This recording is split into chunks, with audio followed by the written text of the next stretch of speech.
And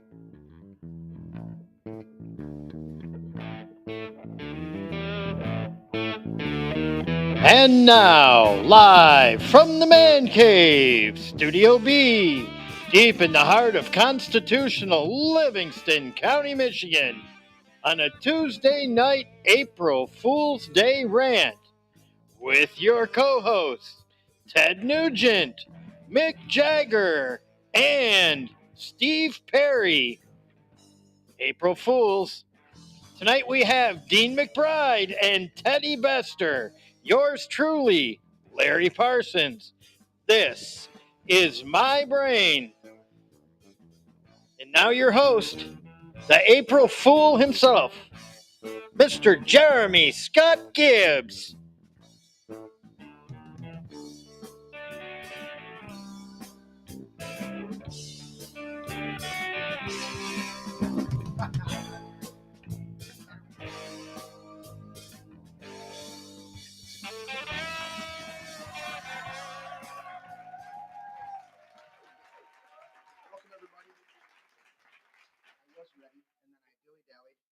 Actually, I had an issue with the printer. How's the sound level? Are we on? We're not even unmuted. We're going off. There. How about that? There we are. There we go. Because I didn't turn my headphones on yet. Welcome everybody. I will pop up the chat over there to see if everybody's there. Let's go to our. You know what we're supposed to go to, Larry? What's that? We were supposed to go to this one. Oh. And then we do this shot right here.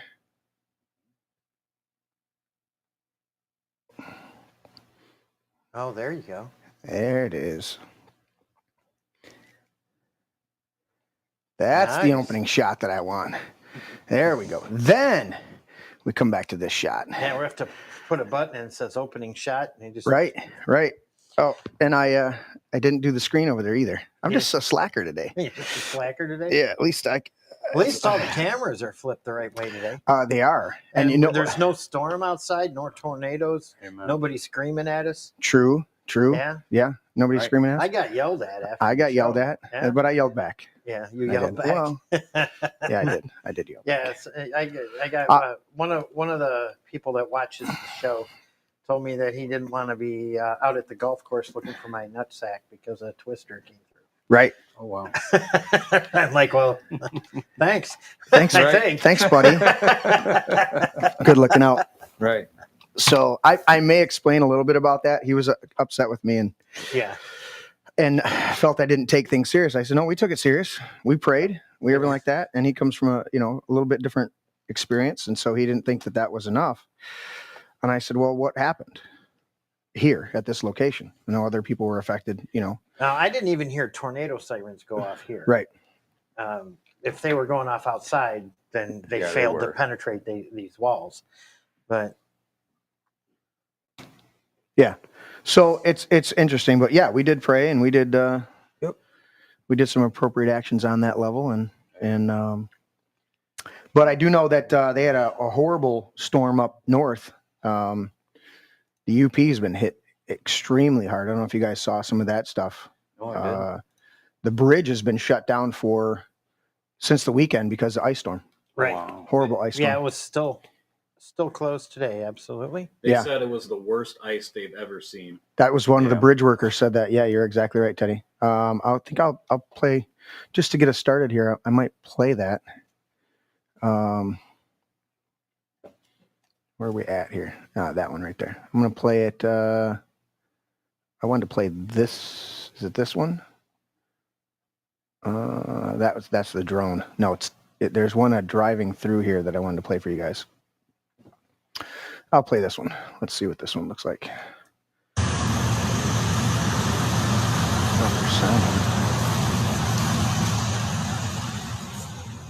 Oh, that's Illinois. That's not Illinois, right? That's crazy. Just finished, baby. That's not what I wanted. Why does it go into those things? That's not in my feed. Here's one that you can hear it. I'll see where the sound is. Should be playing the sound. Wait, they can hear that tree fall. There was a drone one that I got. I don't know where the heck that was, but anyway, so there's some of that stuff. It was crazy. So there was some storms, and then there were some other people, and apparently there's another big line of things coming tomorrow. So if you guys are in a prone area, but I would be speaking against it. I'd be commanding it to go around you, because that's what we do. That speaker thing is all the way down to the bottom left. Oh, is it? All right. Well, I'm already switching back to us because we're more exciting than that, and we've got to get through disclaimers and do all that stuff. But we had what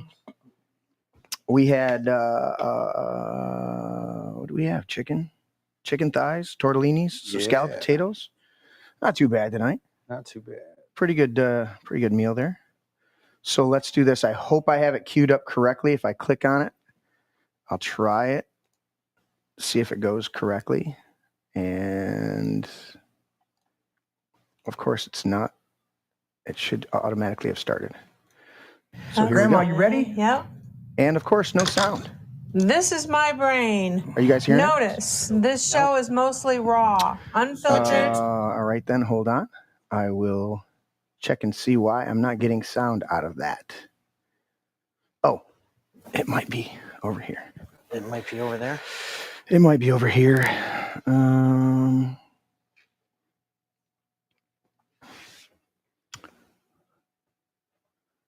It's on wall feed. All right, well, no sound on that, so I won't play that. That was Grandma Connie saying it, but I'll do it next time.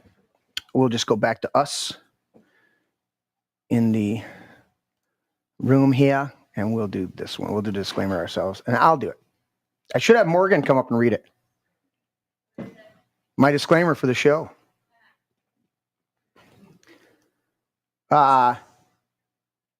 Notice this podcast is.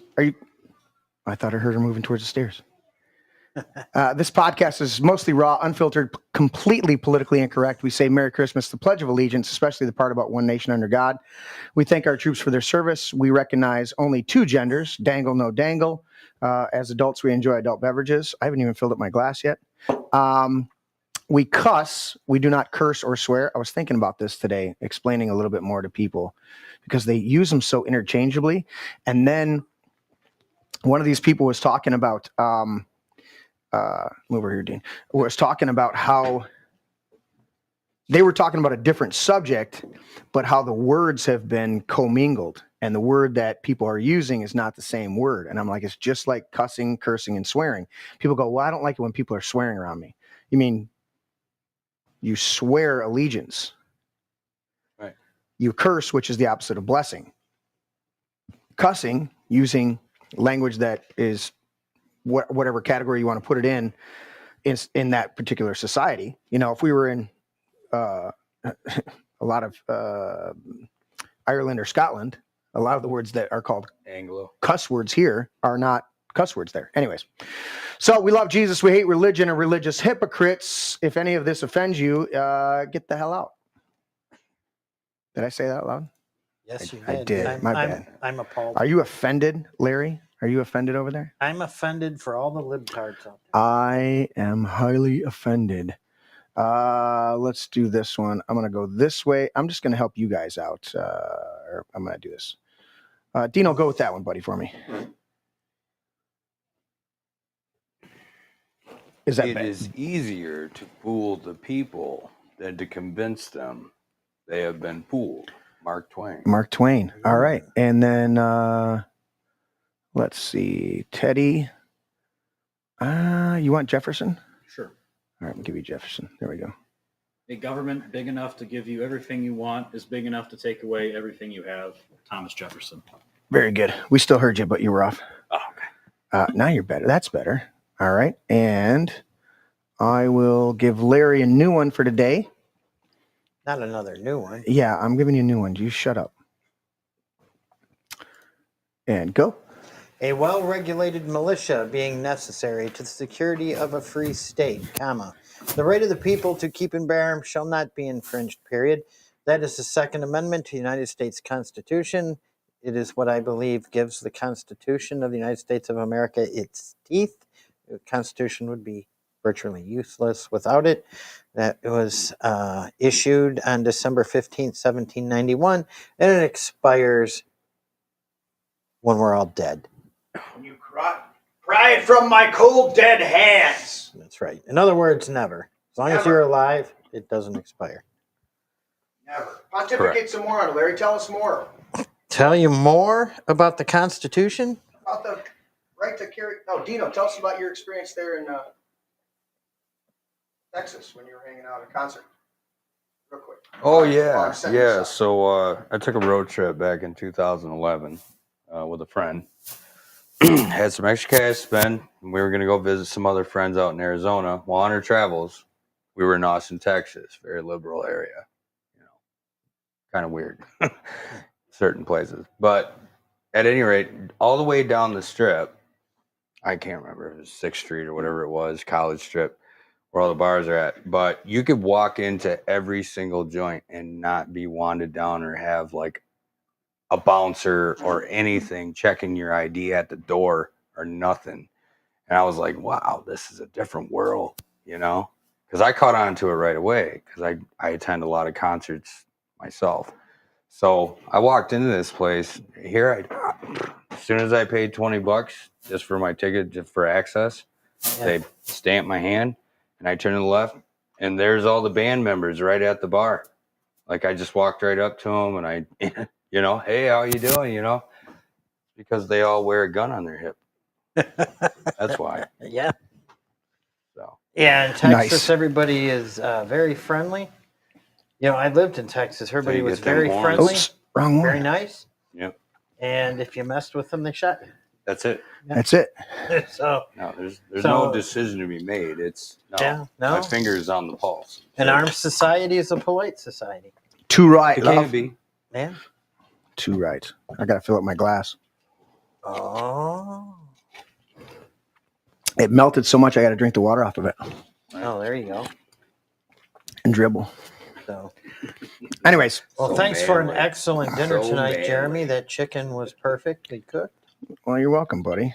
So, My smoker was fighting with me a little bit, but not too bad. Not like it did the other day. was it still wet from the? No, it Store? it got overheated, so I think I don't clean it as frequently as I'm supposed to. Probably is what it is. It's probably my fault because I'm busy. I'm doing lots of stuff. So there's that one. All right, and I will do this one quick, and we'll get done with these and move on to our subject. No, we'll probably just linger and talk for a while because April Fools. A long habit of not thinking a thing wrong gives it a superficial appearance of being right and raises at first a formidable outcry and defensive custom, but the tumult soon subsides. Time makes more converts than reason. Thomas Paine, Common Sense, 1776. Rant, and hold on, let me undo that one. Whoops. Oh, that's not the one. That one's still. I forgot that I had not unclicked that one. There. Oh, you did. Now it's black. No, it's black. You know what I did? I went all the way down to the bottom one. All right, here we go. Never apologize and never explain. It's a sign of weakness. And I don't have the button to push. I was trying to line it up, but weakness. Maybe next week. Maybe next week. Well, I did work. You know what was funny? So we unplugged the soundboard from that big computer because it kept crashing, right? It's been crashing for the last year and a half at least. So I unplugged it. I uninstalled all the software for it over there, and I was going to put it on my computer that I'm doing the John Wayne stuff on. Because if you guys don't know out there, there are literally 4 computers and 2 tablets. Yes. Alone running the show, as well as 3 different switchers. There's a switcher under my table here that plugs in this camera and this laptop. And then there's a small switcher over here that then plugs into the big main switching board over there. So we've got a lot of equipment going on, let alone the cameras. And so we can do a lot of stuff in here. I mean, I can do this with Teddy, and then I can hit this button and it'll go over to Larry, and I've got those programmed over here now to where I can go to Dino and he's a little off center, but that's all right. We'll get him over here. There you go. And then I can cut to me. And then we got a whole bunch of other stuff we're doing. But anyways, so it's kind of fun. But we're going to, what I was going to say is that I moved this soundboard. It's even plugged in, Teddy. You can see it right there. It's the little thing on the shelf, little shelf down there. Oh yeah. See, it says the G on there. Yeah. It's the Elgato thing. I downloaded all of our sound bites from that tower onto a USB stick. I plugged the stick in the front of that computer so that I could see if I could grab those sound bites and program that thing. It literally blocked the frequency for the trackball to that computer, which is what, 8 feet at most to me. Right. Mm-hmm. I literally I'm like, why is my trackball on my keyboard not working all of a sudden? And because it's a metal sleeved, I'm going to grab it. And Larry, you can go to my my little GoPro. Oh, your GoPro. Yeah, go to the GoPro. Anyway, so this right here, this little USB that flips out like that, right? I'll get good light on it. Anyways, that right there, because it's all metal casing, somehow when I plugged it into the front of the computer over there where the trackball receiver is plugged into, it literally blocked. When I got 2 feet away from the tower, that little tower, it was blocking the frequency. As soon as I unplugged it, the trackball's working over here. I'm like, what in the world? We're probably bathed in so much frequency right here. It's ridiculous, dude. You want to take down the never apologize? I do. I want to. That'd be nice. Okay. Well, we were still on it. I was still explaining. Anyway, so we're working on the sound bites, working on a couple other things, but we've got a lot of automated stuff we're going to be able to go through tonight with you guys. There's a whole bunch of different layouts that I think are going to be pretty cool, but we're still working on stuff, streamlining it, just trying to make it good. Yeah. Look what Larry's got next to me. Yeah. Exactly. That's why I had to take. So yeah, if I'm reading, or if I'm trying to pull up stuff, that'll be next to me over here, and I can go. Now, if you guys look right here, right there, in that screen right next to me, it'll be cool. Anyways, all right, so we're done with disclaimers. We're done with that. It is April Fool's, and we're going to get into a little bit. Teddy did a little bit more studying and catching up on that. I refreshed myself. I come at it from a different perspective. We'll get into that a little bit. And then we're going to talk about some of the news of the day. Of course, we got Larry's lightning round at a certain point. He'll fill us in on the latest news, primarily that he gets from the Midwesterner. Yes. But here's the quote for tonight. I didn't pull it up on the computer, so you guys aren't going to be able to see it. But take my word for it. This is from Alan. His name is Alan Corin. I don't know who he is. Maybe somebody out there in the audience knows it. But here's his quote, and I think it's awesome. You're going to like it, Dino, because you just had to deal with, I don't know, maybe a little bit of this at work. Sometimes I wonder if the manufacturers of foolproof items keep a fool or two on their payroll just to test things. Because how else would you know that this thing is foolproof unless you have a fool sitting there in your... Right. We tested it on a bunch of fools, and it's good. Anyway, so that's funny to me. So I'm going to get over here and check on the show. Teddy, why don't you start us off and let us know what you're thinking about, or what you did a little research, and we'll jump back and forth on that. But April Fool's is pretty cool. The origins aren't exactly known, but there's some speculation. Yeah, it differs. There are some people that think it was like a biblical kind of origin, where it was related to Noah's flood in Genesis. Mm-hmm. So they're like, it's not going to flood, and then it floods, and then you look like a fool. And another more popular one that comes from Scripture is people thinking that Jesus wasn't going to be resurrected.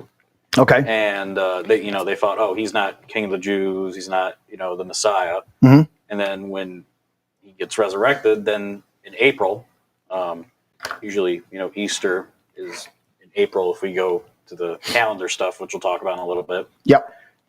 Then that people would think, I'm the fool because Jesus rose in April. That's kind of what people were thinking about. That's another take on it. Yeah. The ones that I like the ones simply that just deal with the months. Mm-hmm. that they shifted from moving from the Gregorian calendar or the Julian calendar to the Gregorian calendar. Yep. And they went from having the first of the year on April 1st, correct? Or March 1st, equinox. right Something around there, that, yeah. to January 1st. So they move it back like 3 months. And either way, it's messed up because if you see April is 4th. So, but it should, I want to say March should have been the right, like March was the month of a V. Mhm. yeah. Well, because if you go, the original months should be September, which is 7, October, which is 8, November doesn't play into that, but December, Deca. Mhm. So it should be those. And in fact, they're 2 months removed, or two, numbers removed. And if you have any like Orthodox friends, there's always like Orthodox Easter and Orthodox Christmas, which is around a month after, Western Christmas and Easter. Mm-hmm. But it's very interesting with the calendars and all that. Kind of ties into another theory about it in the Middle Ages. The popes of the Vatican, their actual title is the Pontifex Maximus, that goes back to the chief priests of Rome, Okay. the Roman Empire. And the main job of the chief priest, besides, being like in charge of religious ceremonies and like omens and all that, deciding how omens work, was to fix the Roman calendar because it would drift off every so often. Yeah. They get off as far as what? So I think it was Pope Gregory in the 14 to 21 days, something like that. I think it was Pope Gregory in the 1500s that was doing some calendar changing, and it was somewhere around April. So people that didn't really know what was going on, they were called April Fools because the calendar would change and they didn't know what. Yeah. Right. Yeah, it's very interesting. And they also had, I found out, it seems like I remembered it from before because I've studied this before, but it seemed like that I was saying at dinner, the April fish, and they would go around, the kick me, when you did it where you'd put the sticker on somebody's back or the paper on somebody's back that says kick me. Yes. Well, one of the origins of that is the April fish, and they would have a cutout fish and they would somehow stick it to your back. And people would kick you because you're an April fish. And what's an April fish? Well, you're easily caught. You're gullible. You're easily caught. So they would slap an April fish on you, and you'd walk around. Was it you or who was it? Somebody was. Yeah, you did it. There was a guy. You're like, this guy's walking around at work or something, and you're like. I went up there to get some drinks, and as I was there, I seen this paper dangling from his hood, and I was like, well, that just really doesn't look normal. So I said, hey, man, do you know that you got something taped to your hood? And he was like, what? And he looked over. He was like, he did it again. And it was a kick me. Yeah, it was a kick me on it. Yeah, that's crazy stuff. Everybody's chatting it up over here. I'm seeing a lot of that. Who's the mod? Me and Larry are tag teaming over here. Which computer has all the boomer graphics on it? Nice.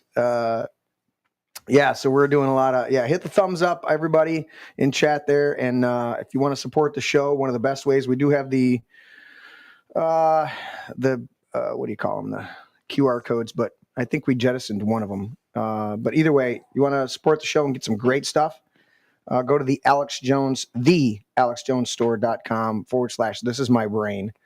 And get some great products on there. I take the Nitric Boost. I take the Bod Ease Turmeric. I also use the Brain Force in a tincture. Use that on a regular basis. Vince just ordered some new Turbo Force, which is a phenomenal all-natural time-release caffeine. Give you like 10 hours worth of energy, and you can still go to sleep. They got some other stuff on there that's also great. The new one right now is what the green. It's a green.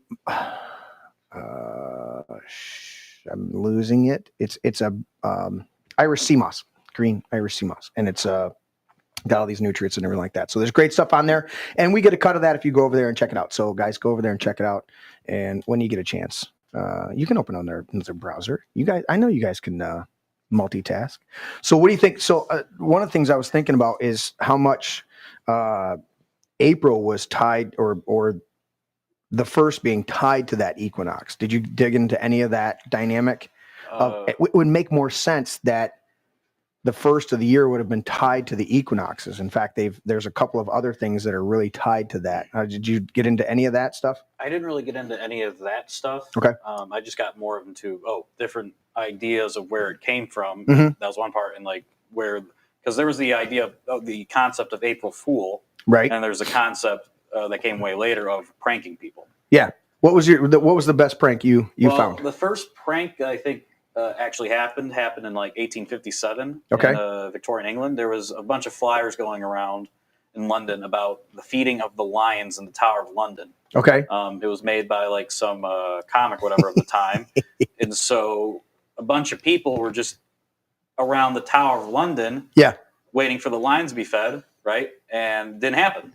So it was just kind of like spooking out. Were there lions in the tower? No. Yeah. So that's the. It just made the royals very uncomfortable. I think. I looked up. All right, what's your next one? Because I looked up a bunch and I want to see the War of the Worlds broadcast is probably the. Was that on? I didn't realize that was on April Fool's. That was an April Fool's. I did not realize that. That had people freaking out. It was like 6 million people watching that. Yeah, that was huge. Or listening. That first one was a radio broadcast. Yeah, it was a radio broadcast in 38. Did you say watching? Or listening? Yeah. Let's see. Here's some of the stuff. I want to scroll down here and see. No, I don't care about your AP free news. press, strong Free democracy. press. Yeah. No, see, I, there's a reason why I don't subscribe to your stuff. The title said some famous pranks and stories behind it, and I clicked on it, and it didn't have a single bullet point saying, "Look at this propaganda. one. Look at that one, dude." Meetings and hoaxes. Oh yeah, History Channel. That's when I was on there. Are you going to talk about how aliens invented April Fools? They could. that That's another one that's so. My mom used to like watching that show because she could see through the bullshit. But every one of their shows, what was the show? 44 minutes, 45 minutes long, right? Because Like of commercials. Ancient Aliens. Yeah. An average episode's like 44 minutes long, right? And right up until usually the 42nd minute, they're quoting scripture. They're looking at the book of Enoch. Yep. They're doing all sorts of stuff like this. They're doing all this. And then right at minute 42, just before the show's about to end, and this means the guy with the crazy hair, and this means it must be aliens and extraterrestrials that have planted the human race here as their people that they want to watch. And I'm like, really? I can't imagine being so much of a... sorry to cut you off. No, go ahead. I can't imagine being so much of a pessimist that you think every single great human achievement or humans in general were like Was originated artificial by aliens. or the aliens did it. Right. Yeah, exactly. Right. Yeah, crazy. Let's see what's ones I have over here. Creation's the best story. I'm trying to see if they have a dates on this one. There was a couple of them that I saw. Oh, this was a good one. Look at this one, and I'll throw our thirds up on there. Oh, it didn't switch to the wall feed. There we go. Let's see here. It says 1992. I don't know if you guys who was around. I graduated in 91. So I don't remember this one, but it said National Public Radio ran a spot for former President Richard Nixon saying that he was running again. It literally was an actor doing Nixon's voice who said he was running. And not surprisingly, the segment aired on April Fool's, caught a lot of people by surprise. This one was hilarious that I saw. The next one here. In 1996, Taco Bell, fast food restaurant chain, duped people when they announced that it had agreed to purchase the Philadelphia's Liberty Bell and intended to rename it the Taco Liberty Bell. That would have been some early... I think I remember that. Yeah. 1989, this one right here. Burger King advertised the left-handed Whopper. And scores of clueless customers went in there to look for the fake sandwich. What's a left-handed Whopper? You just hold it with the other hand? Dumb. Google notoriously hosts a April Fool's prank every year or every time you do a search when you're trying to find real stuff. Did I say that out loud? Yeah, Google always pranks you on what you're doing your search engines. Anyway, so so there's just a few of them. If you guys know a few, throw them in the chat and we'll try and grab them and see what they look like. But there's some... whoops, I switched before I switched. You know, with AI and how good it is these days, there's probably so much potential for just stuff that just looks so real that will just fool so much people. Like, imagine like April Fool's 2027, you have like Biden being wheeled out in a wheelchair, and he's like, I'm running again for senator of, but I think, the thing. Come on, man. Right. I was finger jockeying through TikTok the other day, and I came across a girl that was... I just texted you. She was like Does this apple look like AI, like it's generated or whatever here, Right. or is it the actual thing? Right. And she put both of them together, and you couldn't tell the difference. You Right. couldn't tell if there was a deck behind you or a nice house. You couldn't tell if it was an ocean or a mountainside. I mean, I agree with you. Yeah. Yeah, AI is out of control. Yeah. Yeah, it is. And well, out of control if we don't recognize the dynamic of it. If we're not disclosed, it could be phenomenal. It's just like people using the Grok AI. That's the one that's tied to X. Okay. That one I think is a great AI that a lot of people are using to do searches and look at stuff, right? Uh-huh. And if we use it properly, it could be an asset. It could be a tool. It's just like money. They say they'll say famously in the Pink Floyd song, they quote it saying money is the root of all evil. It's not money. It's the love of money that's the root of all evil. Right. And so there's this. It's putting it as your God. Yeah. Did I pull up? I need to change the screen behind me. So yeah, behind you. But somebody said Larry shaved. Oh yeah, and they said you look like. What does it say? It looks like a hairless cat sitting across the table. Yeah, Larry, you're making up for the shaving your face with the wings coming out from underneath your hat there, buddy. I definitely need to. Teddy's all trim. Yeah, I got a haircut last week before I went to Florida. Me and Dino did too. No. I just didn't want to wear a hat the entire time and try and control my hair. It's just real quick. Yeah. Do you guys remember that interview with Georgie Rose? I believe it was. Does it sound familiar? Georgie Rose. Yeah, something like that. His name was. Mm-hmm. Anyways, he was talking about the D-wave, black box, quantum computing. Okay. And he literally was just sitting there saying that, yeah, we are conjuring up spirits and demons through this quantum computing. Oh, was that dealing with CERN? Some of the stuff with CERN too? Over in California. Oh, yeah, they've got another one there, yeah. Tree, what they call that place. Yeah. I can't remember. But to tie that in, so now what we speak of today, when Elon Musk the whole time had been saying, if this gets out of control, mm-hmm. humanity is done. Mm-hmm. He's been warning it the whole time. And I'm like, well, yeah. I think we're there.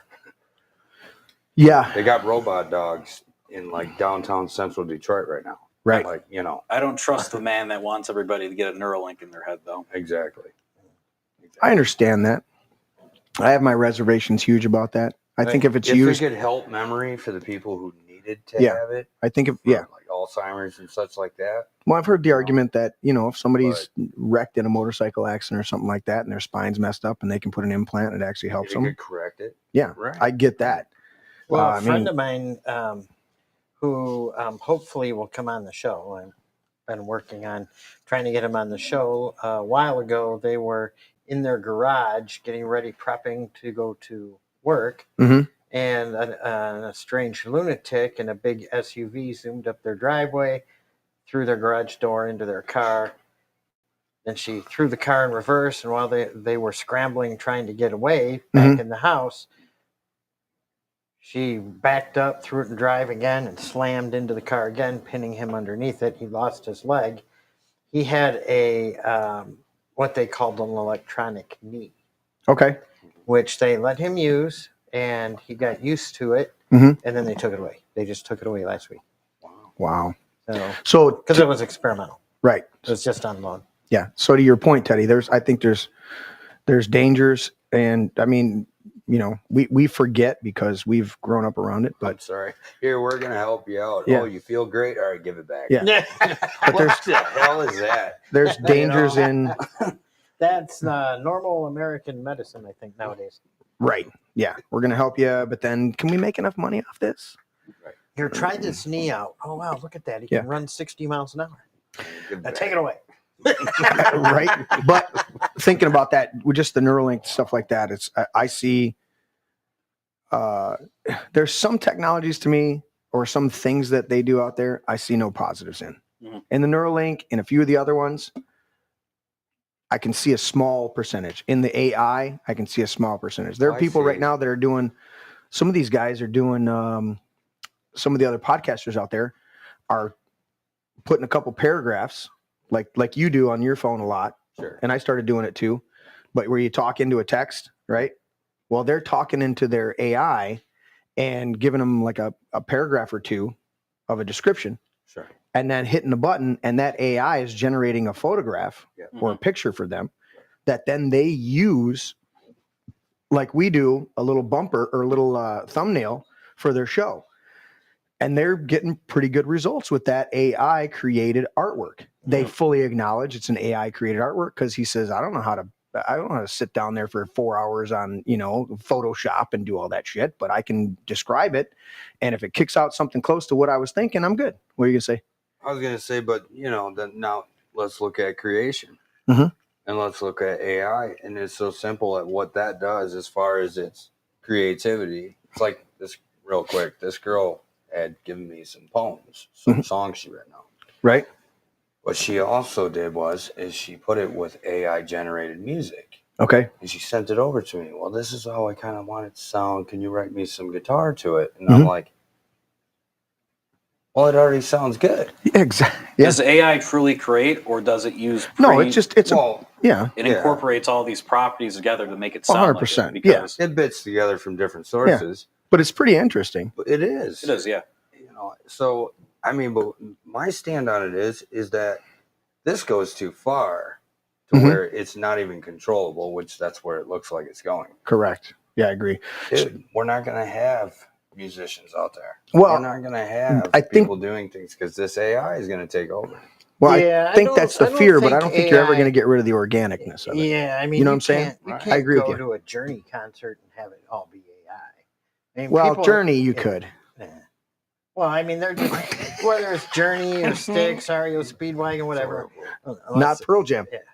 Whoever. Got to have Eddie. Yeah, I mean, there's nothing like live music. You could have like an AI hologram of Journey like 50 years from now playing the people, Well, they did it with Yeah. Think of that like that. Like it's just like an AI like hologram of Journey playing. Right. And it has like kind of their own unique touch to it, but it's just basically kind of like basing it off of Journey and what they do. But You know what would be the height of that? Was it Milli be- Vanilli? They were real guys that sang to backing tracks.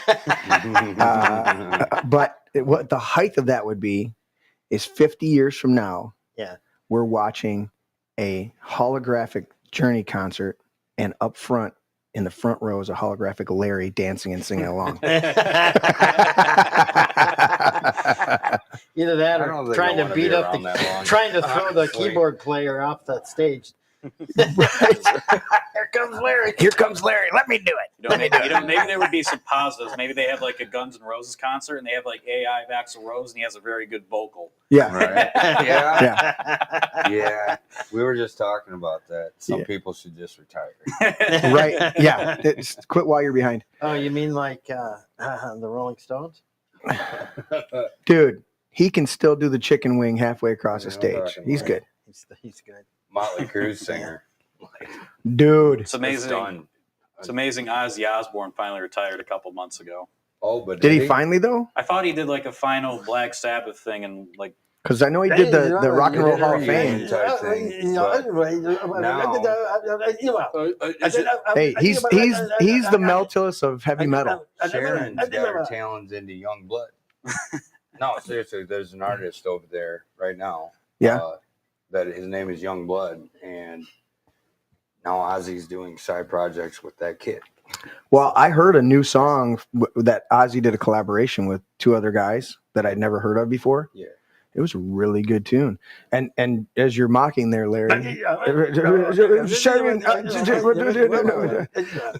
the reality is his alcoholism and all that stuff really brought him into a place where he's that Mel Tillis type of guy. Remember Mel Tillis? No, Country singer. Yeah. He had this horrible stuttering problem. In fact, he's in Smokey and the Bandit. I think either the first one or the second one. And Burt Reynolds pulls up next to him and asks him for directions, and he's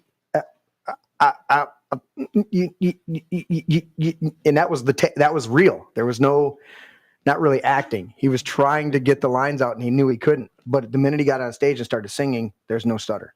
Right. And so there's a lot of guys you shift gears from a singing, Sure. from a talking to a singing. And I it shifts. watched a young lady. It was either on The Voice or America's Got Talent. Mhm. that exact scenario. She went up there. She couldn't spit out what she was saying to the judges. Mhm. She sang, and it was magnificent. Yeah, it's a different pathway in the brain. Yeah. It's kind of interesting. I wanted to touch on this and get everybody's take on it. The April Fool's idea, and they say we're having a little bit of bandwidth up there. Hopefully you guys can see it. It'll clear up. It's not on our end. Our stuff's looking good here in the studio, but I can see it's a little fuzzy on our feed coming back. Yeah, boomer graphics.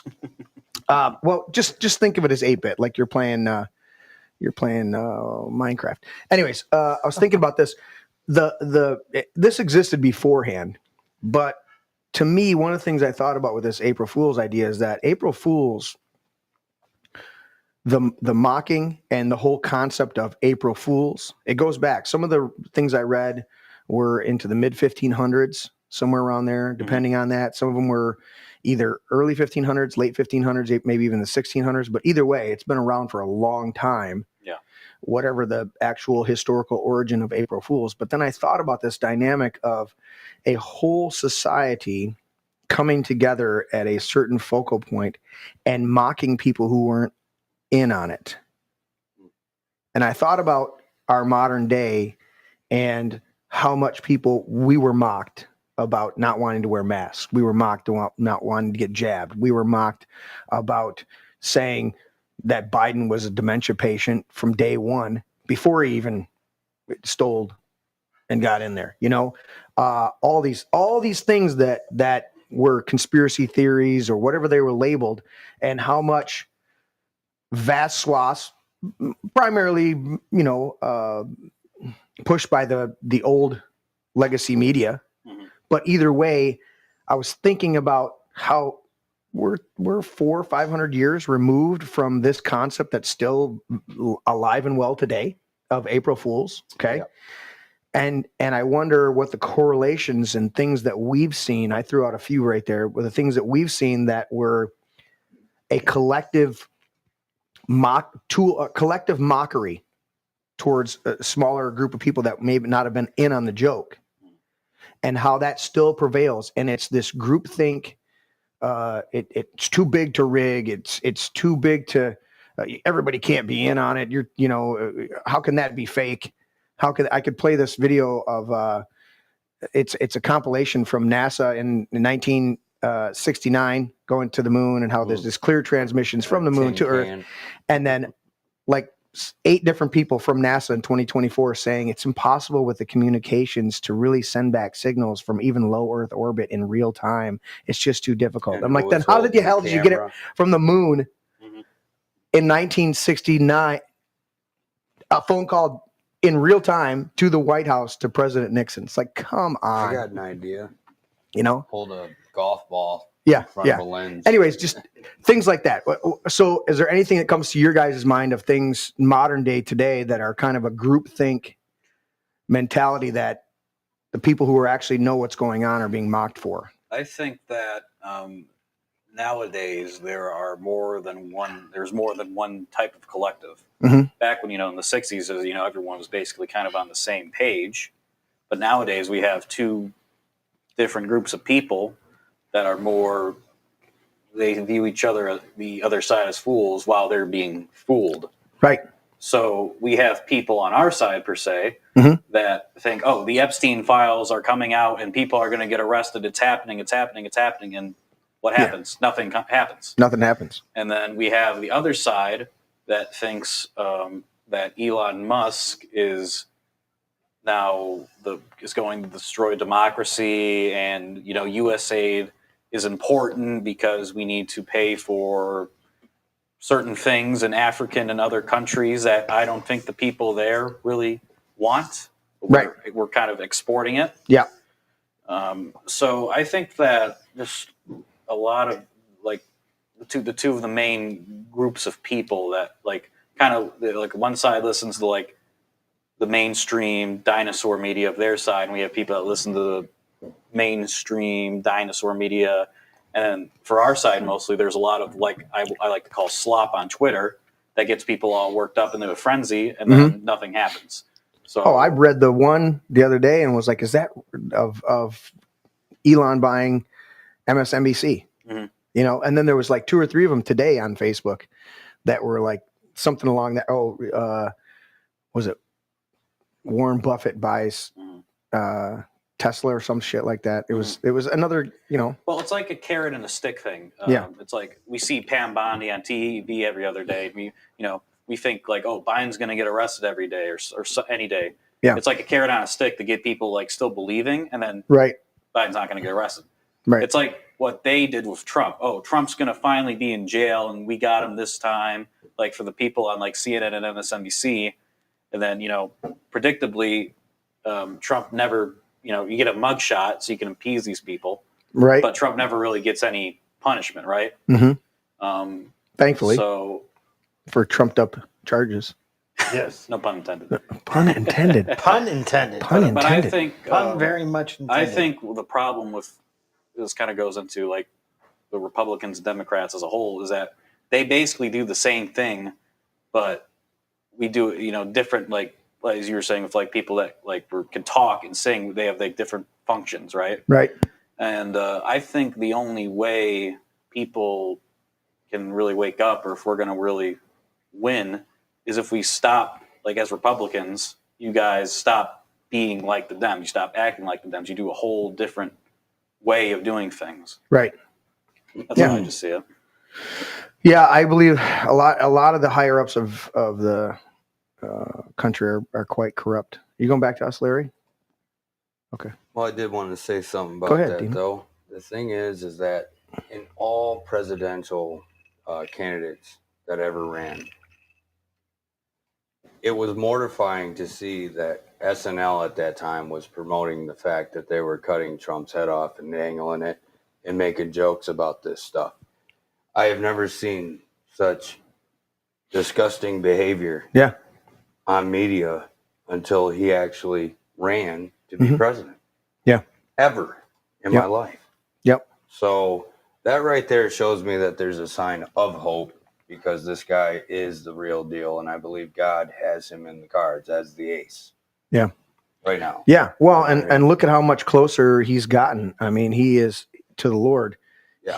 Since that bullet whizzed by his head and he knows God saved him, I mean, he is even more ardent, more hardcore. And I go back to referencing the Kim Clement prophetic word, where Kim said, I think in 2013, something like that, or 12 or 13. Well, something turned Trump's head. Exactly. If his head wouldn't have turned, at precisely that the moment. right millisecond. Yeah, that moment when he turns over here. Right, and then he turned that just right there, and he goes, "Ooh," like that, and then he knew, ringing out. What I'm saying is, that prophecy from Kim Clement was that Trump will become a trumpet, and that though he is not a, what does it say? He's not a man of. Not a praying man, he will become a man of prayer.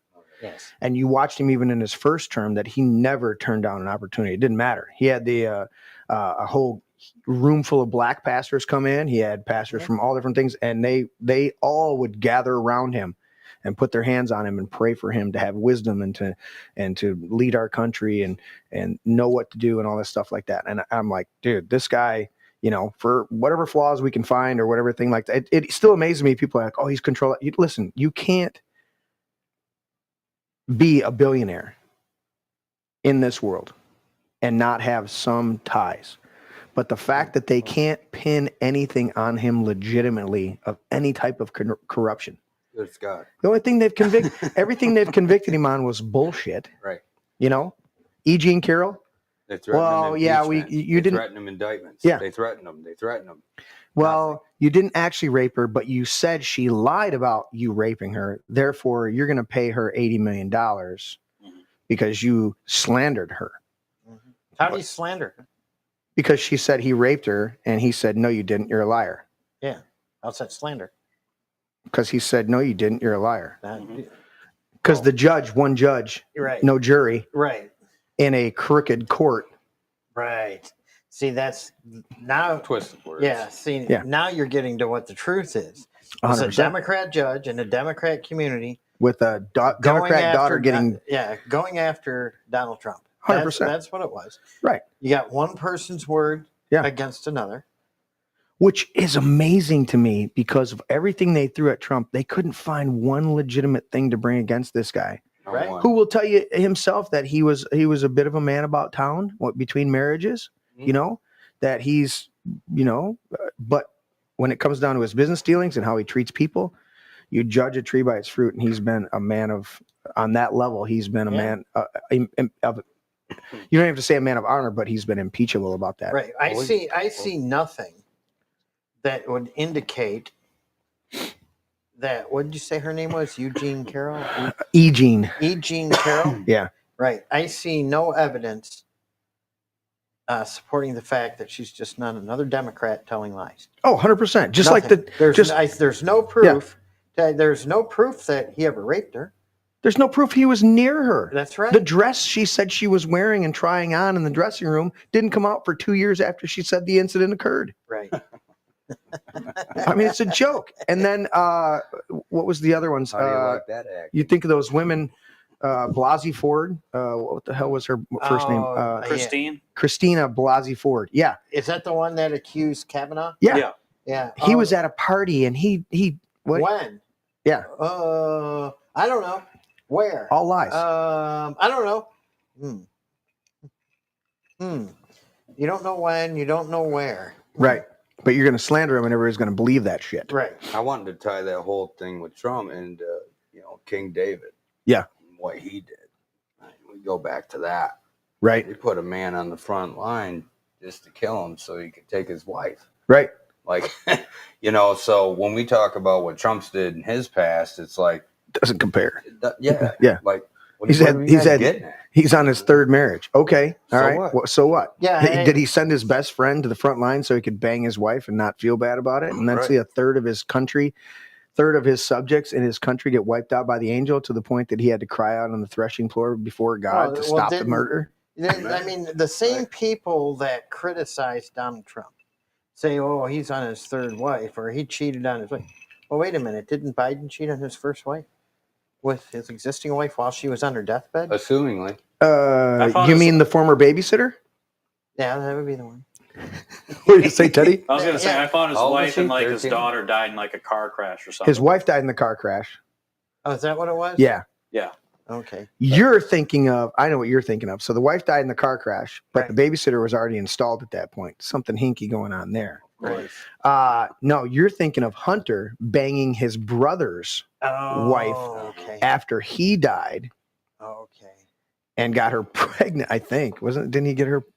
Either way, he was banging his sister-in-law. Yeah. Right after his brother's death. I mean, you want to console people, but maybe wait a couple years. Yeah. Before you're banging your... Wasn't he the only person to get into the United States Navy with 2 exemptions? One was an age exemption. The other one was a drug exemption because he failed the drug test, obviously. We talking about Hunter or are we talking about... Hunter. I didn't know if... Did Hunter serve? About that. Hunter was in the Navy for a little bit. He had 2 exemptions so he could be an officer. How was he in the Navy? He's not gay.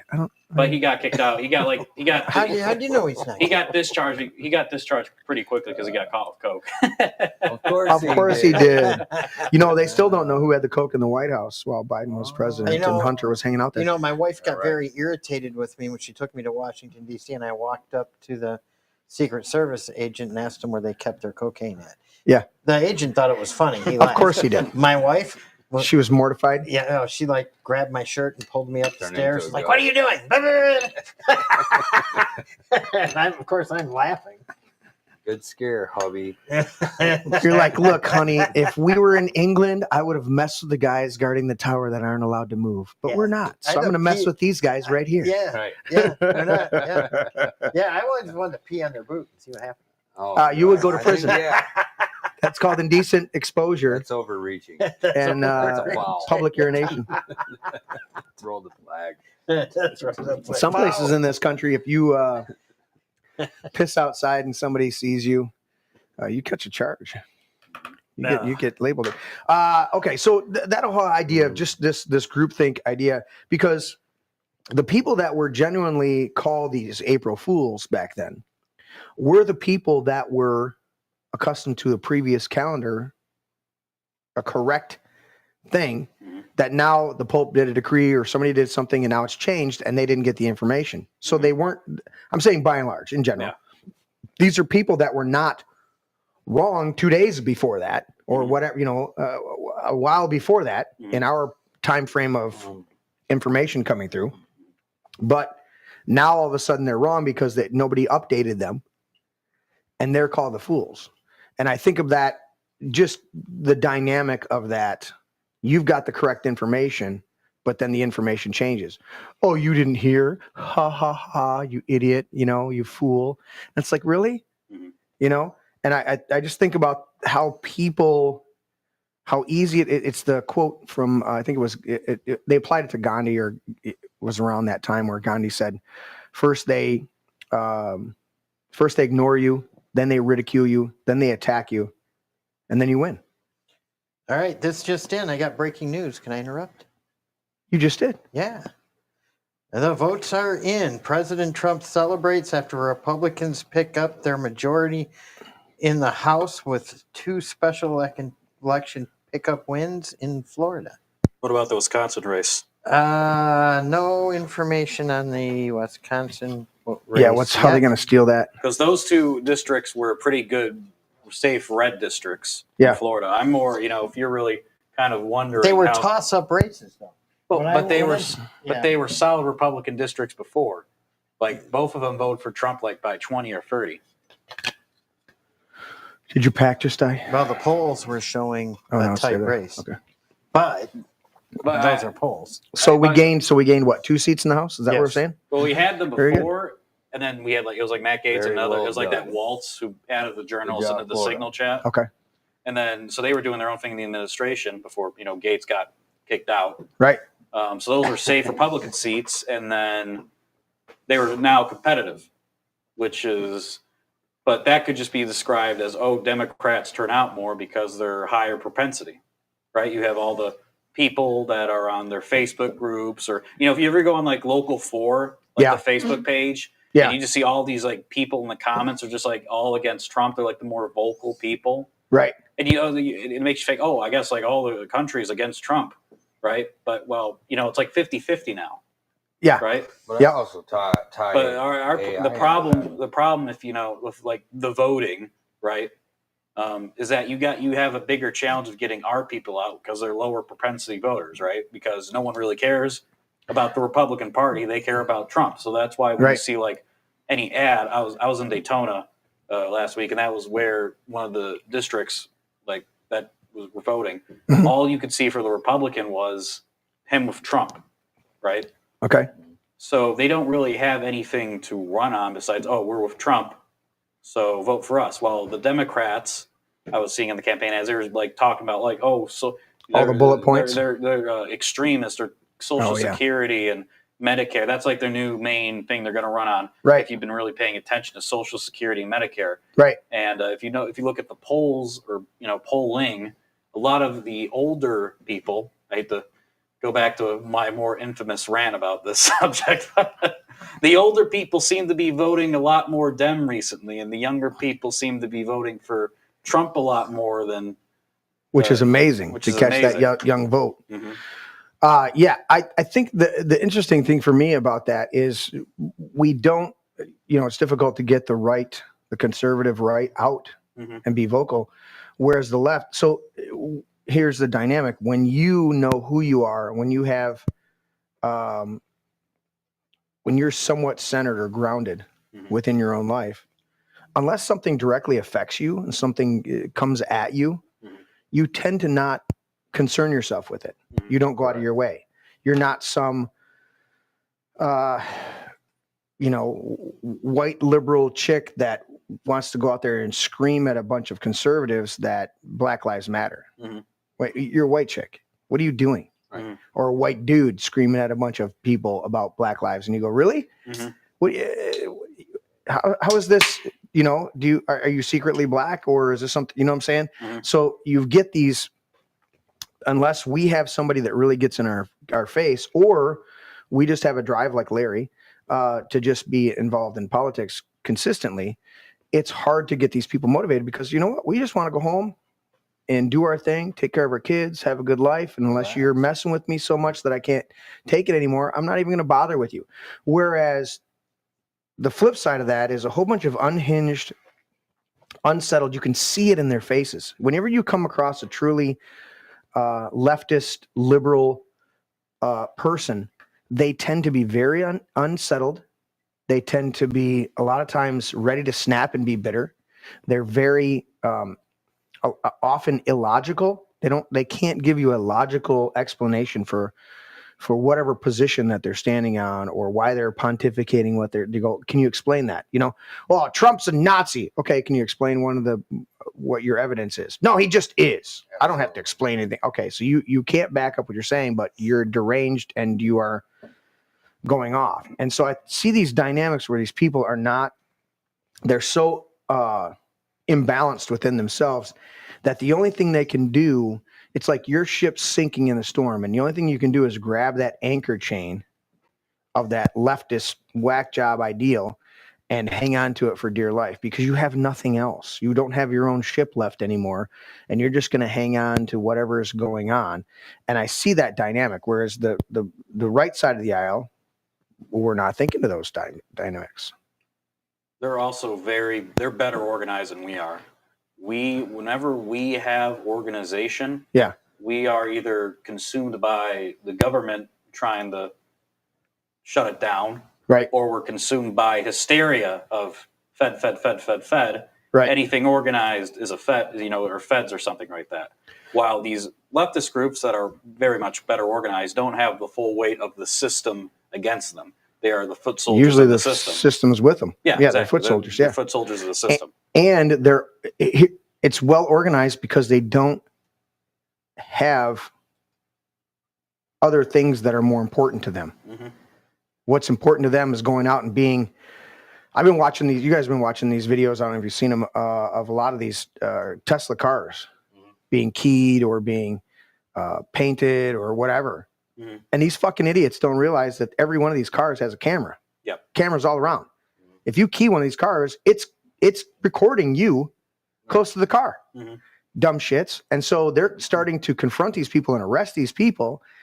And when they go to arrest them, this one dude was, I saw this one today, and he's like, dude, you literally came up and wrote Nazi on my car. Do you think I'm a Nazi or that my car's a Nazi? He's like, well, it didn't even actually write on the car. It didn't even work. What do you mean it didn't work? You wrote Nazi on my car, and now you're acting like it's no big deal because the pen you used to write it was easily wiped off. Totally deflected. He goes, and the guy was like, the guy's like, well, where's it at? Where's and the guy goes, it's at the police station. They're pulling your prints off there so we can fully confirm that your face that we see in my cameras on my car matches your prints so you can get charged and arrested. How about that? Well, that's not necessary. I'm like, dude, and there was another one, this lady, she's got these, I don't know where she's at, Colorado, something like that, but she's got these walking sticks, like she's up in the Alps, right? Yeah. But she's walking through a fucking parking lot. And you can see her on these different cameras, and she's milling through, and she gets by the Tesla car, and she sees a couple other people walking through. And so she turns around, and she just acts like she's just doing her little walk and wandering around and looking at stuff. And pretty soon she sees the coast is clear, and she walks by this Tesla and just keys right down the side of it. Oh. And the headline was something along like "Granny caught keying car," because she's on there. And I go, how depraved or devoid of self-worth do you have to be one of these people? Be malicious. That's just malicious for the sake of being malicious, because all of a sudden the icon of the pinnacle of achievement. I don't like them. I do think the highest level Tesla car looks pretty sleek, looks pretty cool, and some of the people that own them, like Joe Rogan, stuff like that, they're like 0 to 60 in 2.7 seconds or some shit. Okay. And they're pretty phenomenal, right? As far as speed wise, you still got to plug them into your house. But my whole point is, as far as right now, currently, the electric vehicle market, nobody can touch Tesla as far as what it has achieved, what its capabilities are. And it's still a long way to go. But as far as a car that typifies or is the pinnacle of what an electric car can be, trying to be stylish, definitely being as efficient as it can be. All this stuff, no handles and you walk up and you touch it and the door pops for you and all this stuff like that, cool stuff, right? Mhm. I still don't want one. Blah, blah, blah. Still don't want. But my point is that until he was appointed to Doge, actually until he came over and partnered up with Trump during the campaign. Mhm. But now since he's doing Doge, Department of Government Efficiency, all of those people were the ones buying his cars, or at least wanted to buy his car, and were the ones saying he was the greatest thing since sliced bread because he's doing electric cars and we've got to get rid of these gasoline engines. And now these sons of bitches and bastards are going around and keying these cars and burning dealerships. What the fuck is wrong with you people? All in the name of green Because it was energy. never about the environment or anything like that. Oh, we know It that. was about them feeling good and doing what the system wanted them to do. Correct. And that shows you how easily swayed because they have no ultimate core principle values. Mhm. They're that easily swayed to be violently destructive to other people's property with no regard for sowing and reaping alone. Mhm. If I key somebody's car today, somebody might do something to me tomorrow, or, maybe a tree falls on my house or something like that. And I'm not saying everything that bad happens to people, but there's a dynamic in there. It says God cannot be mocked. There's Galatians 6:6. God can't be mocked. Whatever you sow, you will reap. Amen. You sow into being a prick.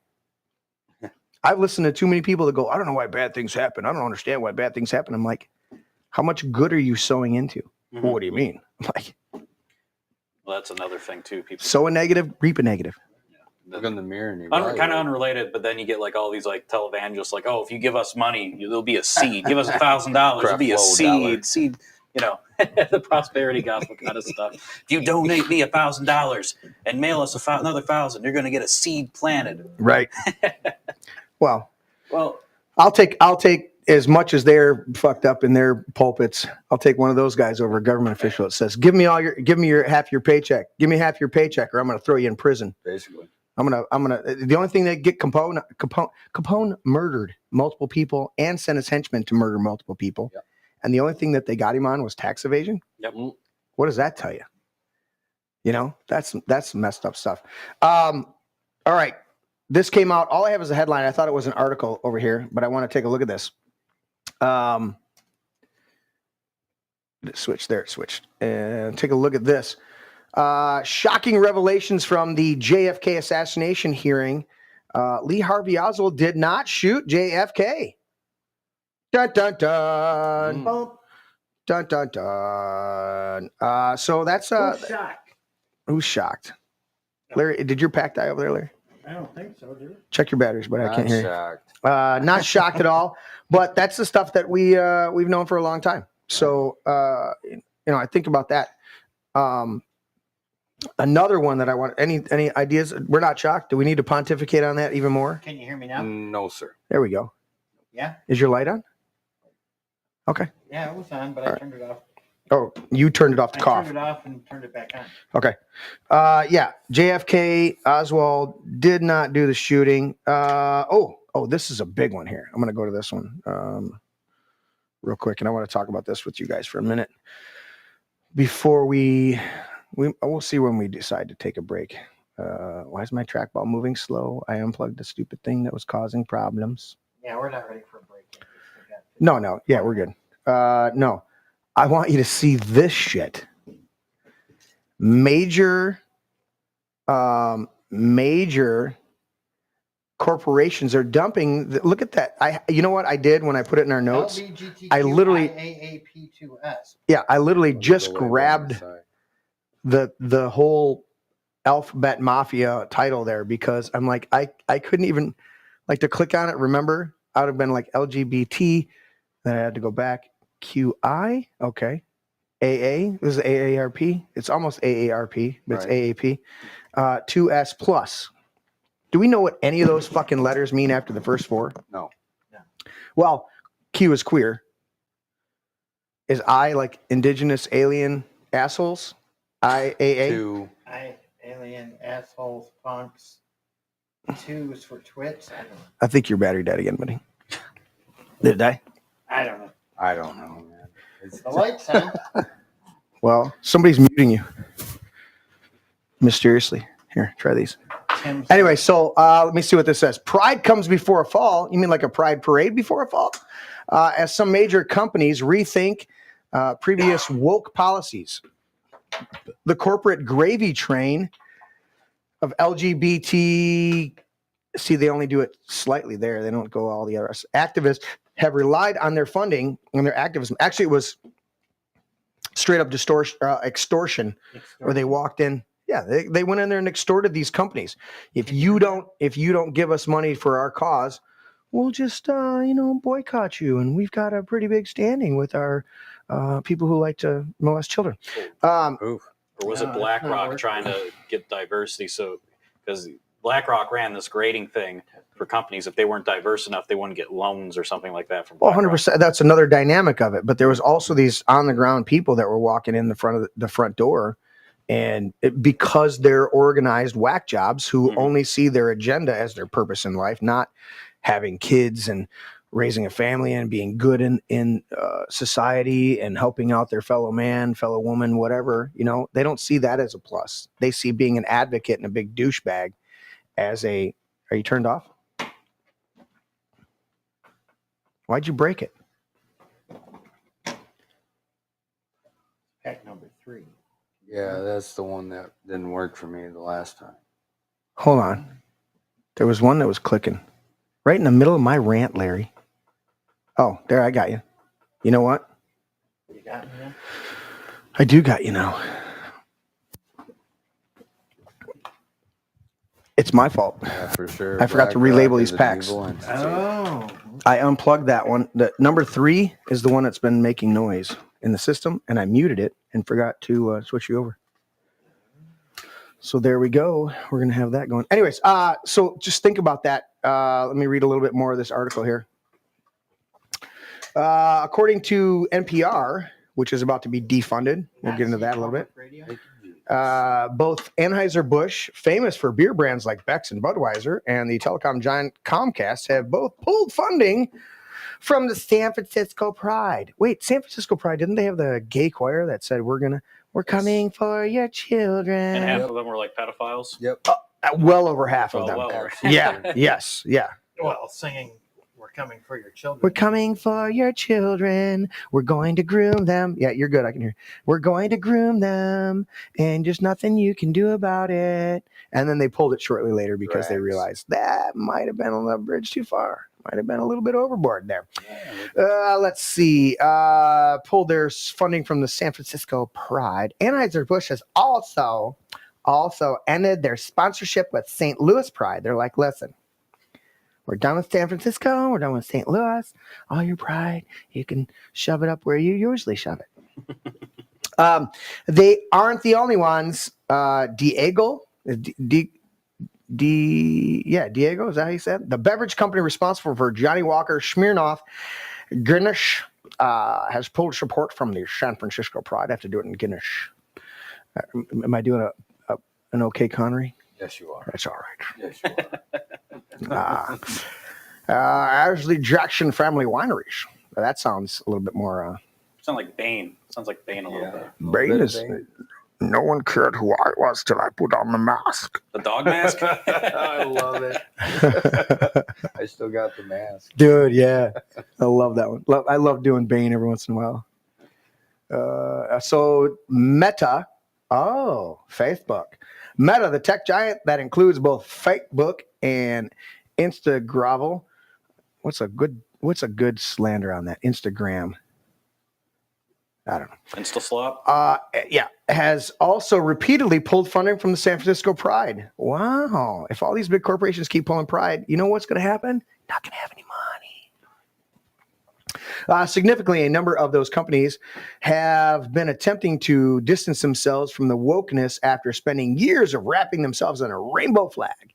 Mark Zuckerberg of Meta announced earlier this year that he was reintroducing free speech on Meta's social media platform and began to remove many of the restrictions around the Alphabet Mafia's debates including tampon dispensers in the bathrooms and like that. Yeah, why don't you get my original This Is My Brain page back for me, buddy, with all the original followers that I had that got hijacked. Right. Even though all 5 of my pages were all under the same password and login, and they only hijacked This Is My Brain page. Of course it did. And turned it into a Vietnamese flooring company. Oh yeah. It was amazing.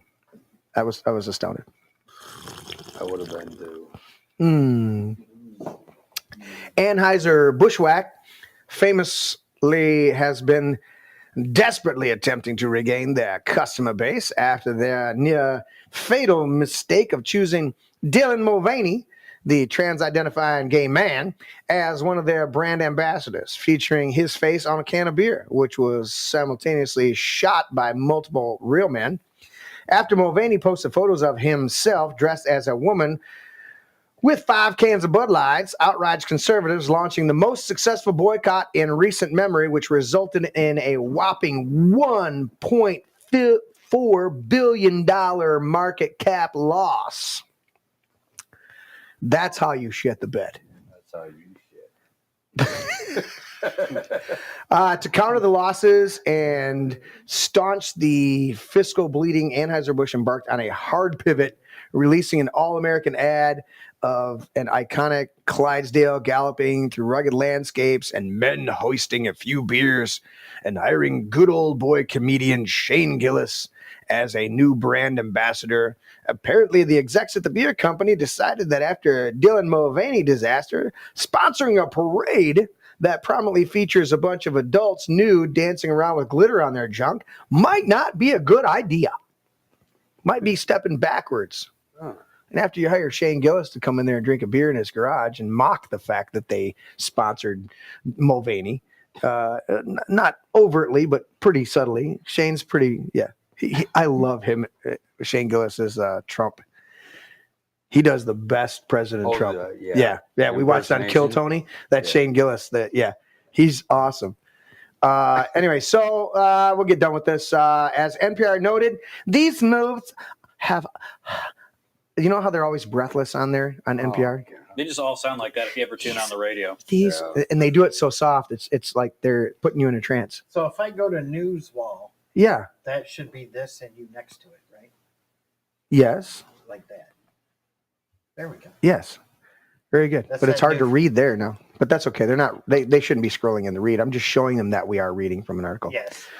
LGB. I was reading the NPR. As noted, these moves are already hurting LGBT events. This is what NPR had to say. These withdrawals have contributed to significant funding shortfalls, as a reported $300,000 deficit for San Francisco's Pride 2025 event.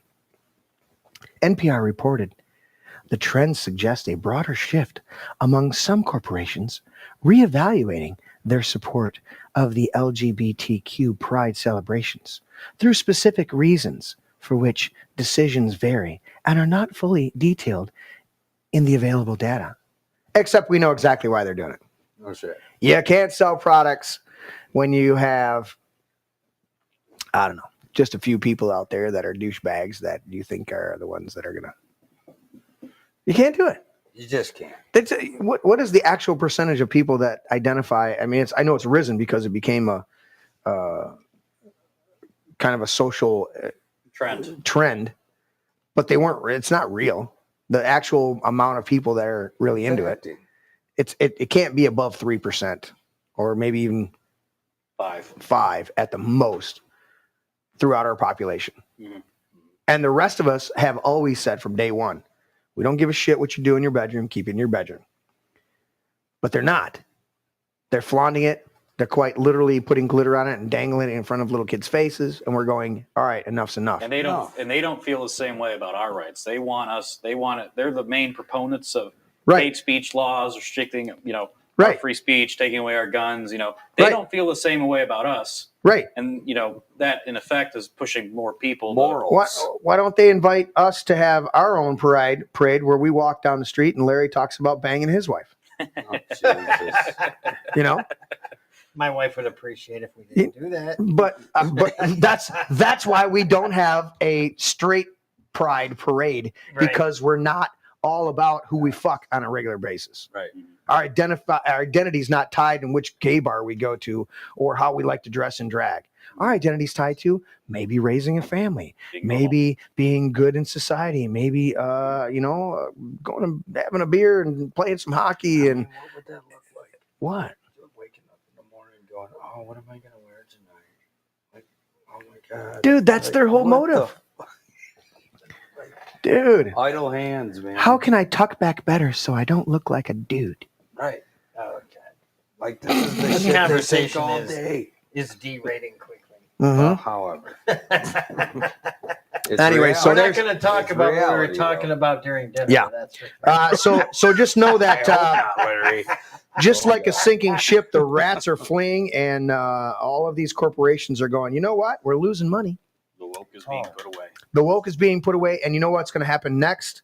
The bullshit that Disney and a few companies like that have been doing with the woke, they went not only with the LGBT alphabet mafia bullshit, but they also have done this diversity, equity, inclusion bullshit, where they're taking a movie like Snow White, which has been an abysmal disaster, and they put a non-white lead actress. Now, the actress herself, she's a good-looking girl, but she's not white.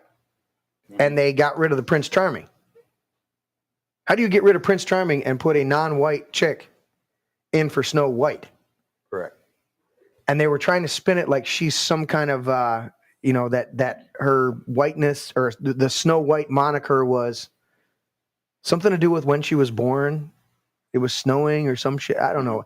And then they even pissed off guys like Peter Dinklage, who's one of the best actors out there, period. You throw him in any role, let alone being whatever the correct moniker is now. He's a little person, but most little people prefer the term dwarf or midget. They're not offended by it. Just like most crippled people don't mind being called crippled. They're like, oh, so you're handicapped? I'm crippled. What are you talking about? Or maybe they do go to handicap, but they don't do this whatever impaired dash hyphen, whatever the fuck that you add to it. Anyways, Peter Dinklage is one of the great actors out there who was like extremely pissed off that they were going to use regular full-size actors to play the Seven Dwarfs. He's like, what the hell are you doing? This is a movie from the 30s, the original movie, and then the story itself is far older than that. It's back in the 1800s. Wasn't it part of the Grimms? Is it in that genre, or is it? I thought it was. I just know it was like from the 1800s around that time. Yeah.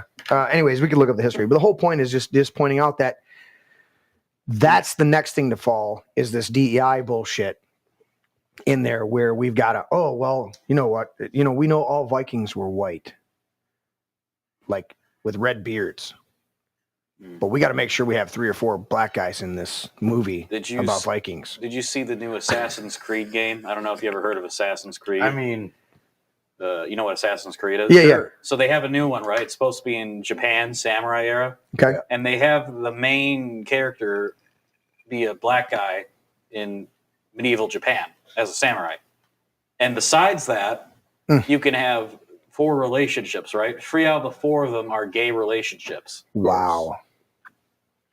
Such bullshit. Well, and think about that. So I didn't have a problem with 47 Ronins with Keanu Reeves playing it. That was a good movie. Because he's got, you put him in that hair and pull him back. Yeah. He's got some Asian accents because he's Keanu Reeves. He's got some Polynesian dynamics to him, right? It's like putting The Rock. You can morph The Rock into quite a few roles because of his Polynesian ancestry. Right. You can put him over here and put a fro on him in Get Shorty. Is it Get Shorty? Or what was the other one? There was 2 of them together. It was Get Shorty and there was another one. Anyways, he played a black bar owner, black gay bar owner, of course.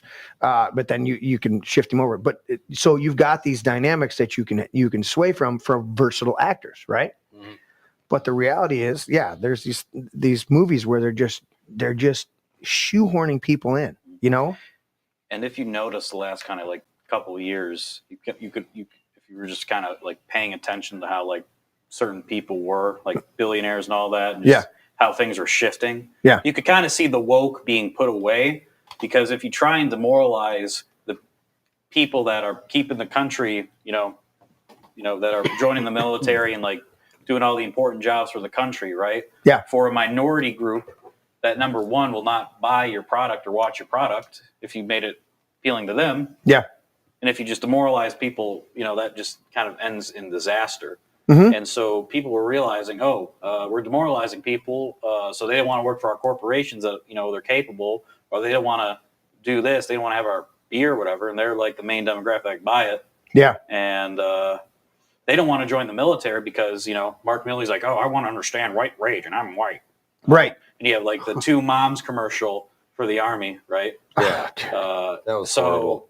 Come on. They compared it to Russians. Mm-hmm. And, ever since like 2022 and especially 2023, the left wing stuff is kind of being really put away and thrown out. And, they're actually kind of clamping down on it. Yeah, 100%. Because they're, they have their own foot soldiers go against them in some ways. Well, and that's what I'm saying is I see this, these are, I think the Snow White, I was very surprised, but they've been working on it for a few years. So they've been cultivating it. And that's the reason why, in like 2020, September 2020, like, before the election, you had all these billionaires like Bezos and Zuckerberg and all these people moved to Trump. Right. We're not allowed their like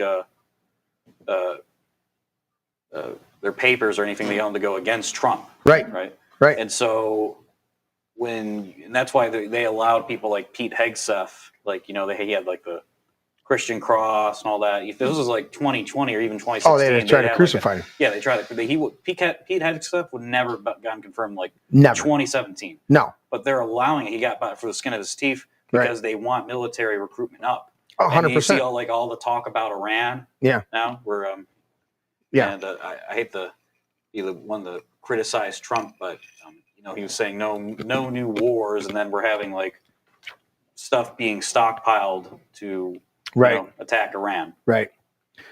We'll see how that goes, because I'm waiting to see how that goes, because Trump likes to come up to the line and then back right down. And he said he did say. Sorry.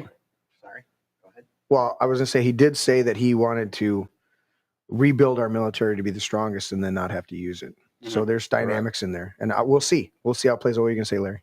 Well, I was just going to say that I pray that we never have to go to war. Yeah. Amen. But if we go to war, we want the best. we go to war to win it. Right. We go to war to win it, right, or we're not in it. Mm-hmm. Yeah, we can't have these protracted 20 years in Afghanistan, 20 years in Iraq, and then withdraw under Biden so horribly that we leave $80 billion of equipment there. Yeah, I don't think Trump would do that to us. No, hell no. He had a strategic plan to get us out.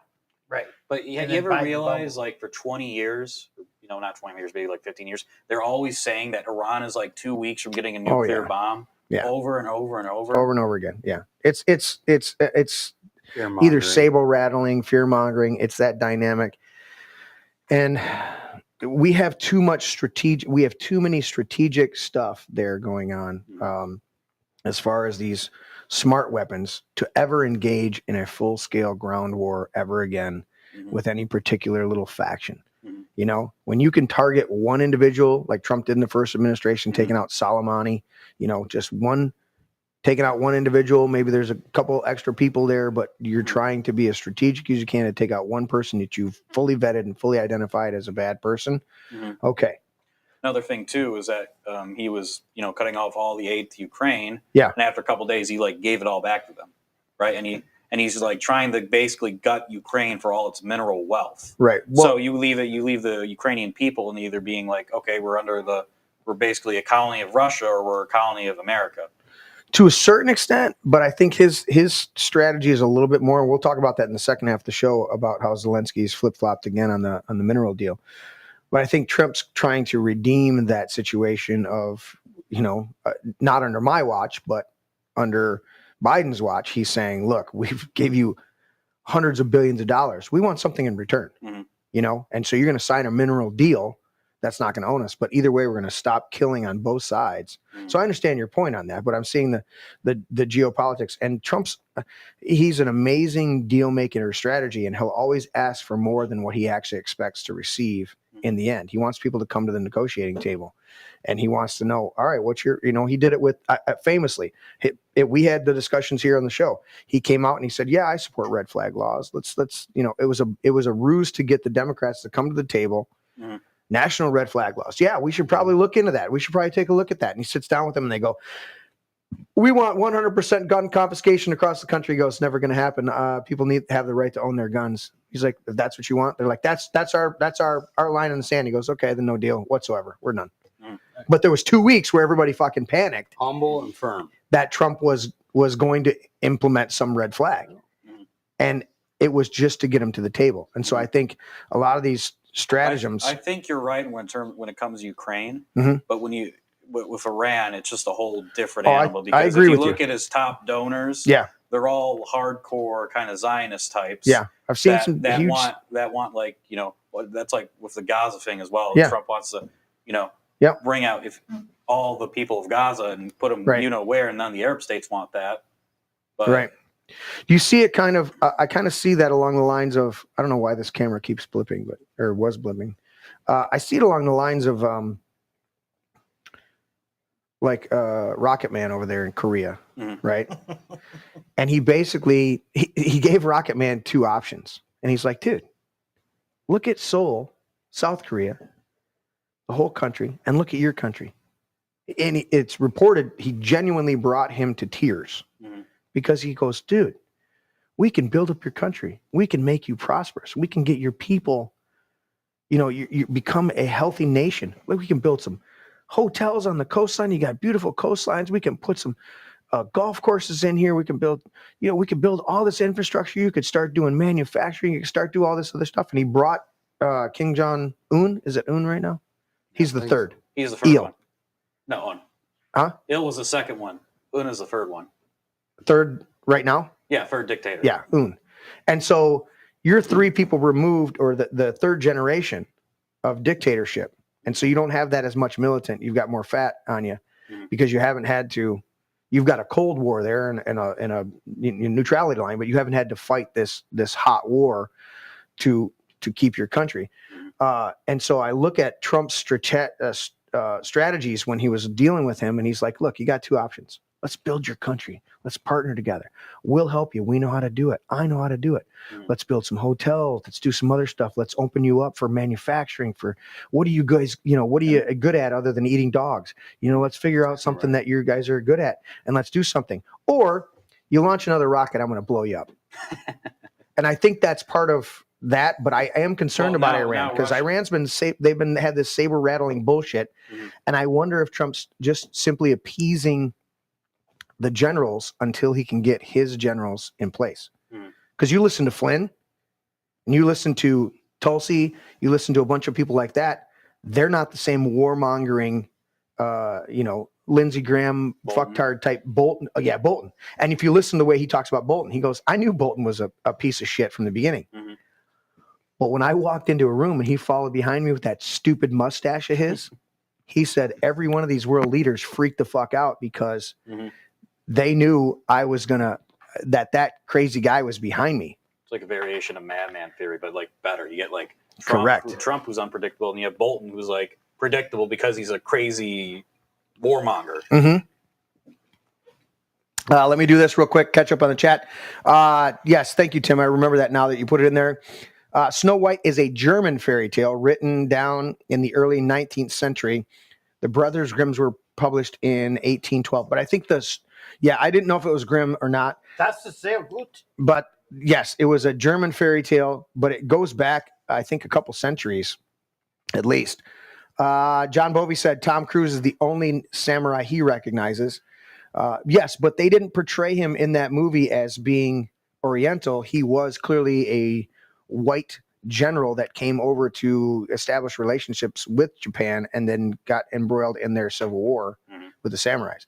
So I understand that one. The Last Samurai was actually a decent movie, even though white Tom Cruise was in it. It was based on like the Meiji Restoration, where they were, Japan was like the country that modernized like the quickest, like, Oh, 100%. they were like medieval, and then like a decade later, they're like, Western power. They like beat Russia. Suits, the top hats, all rifles, repeater rifles. Yep.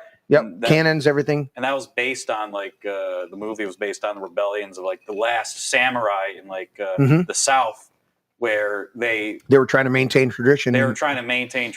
Yeah.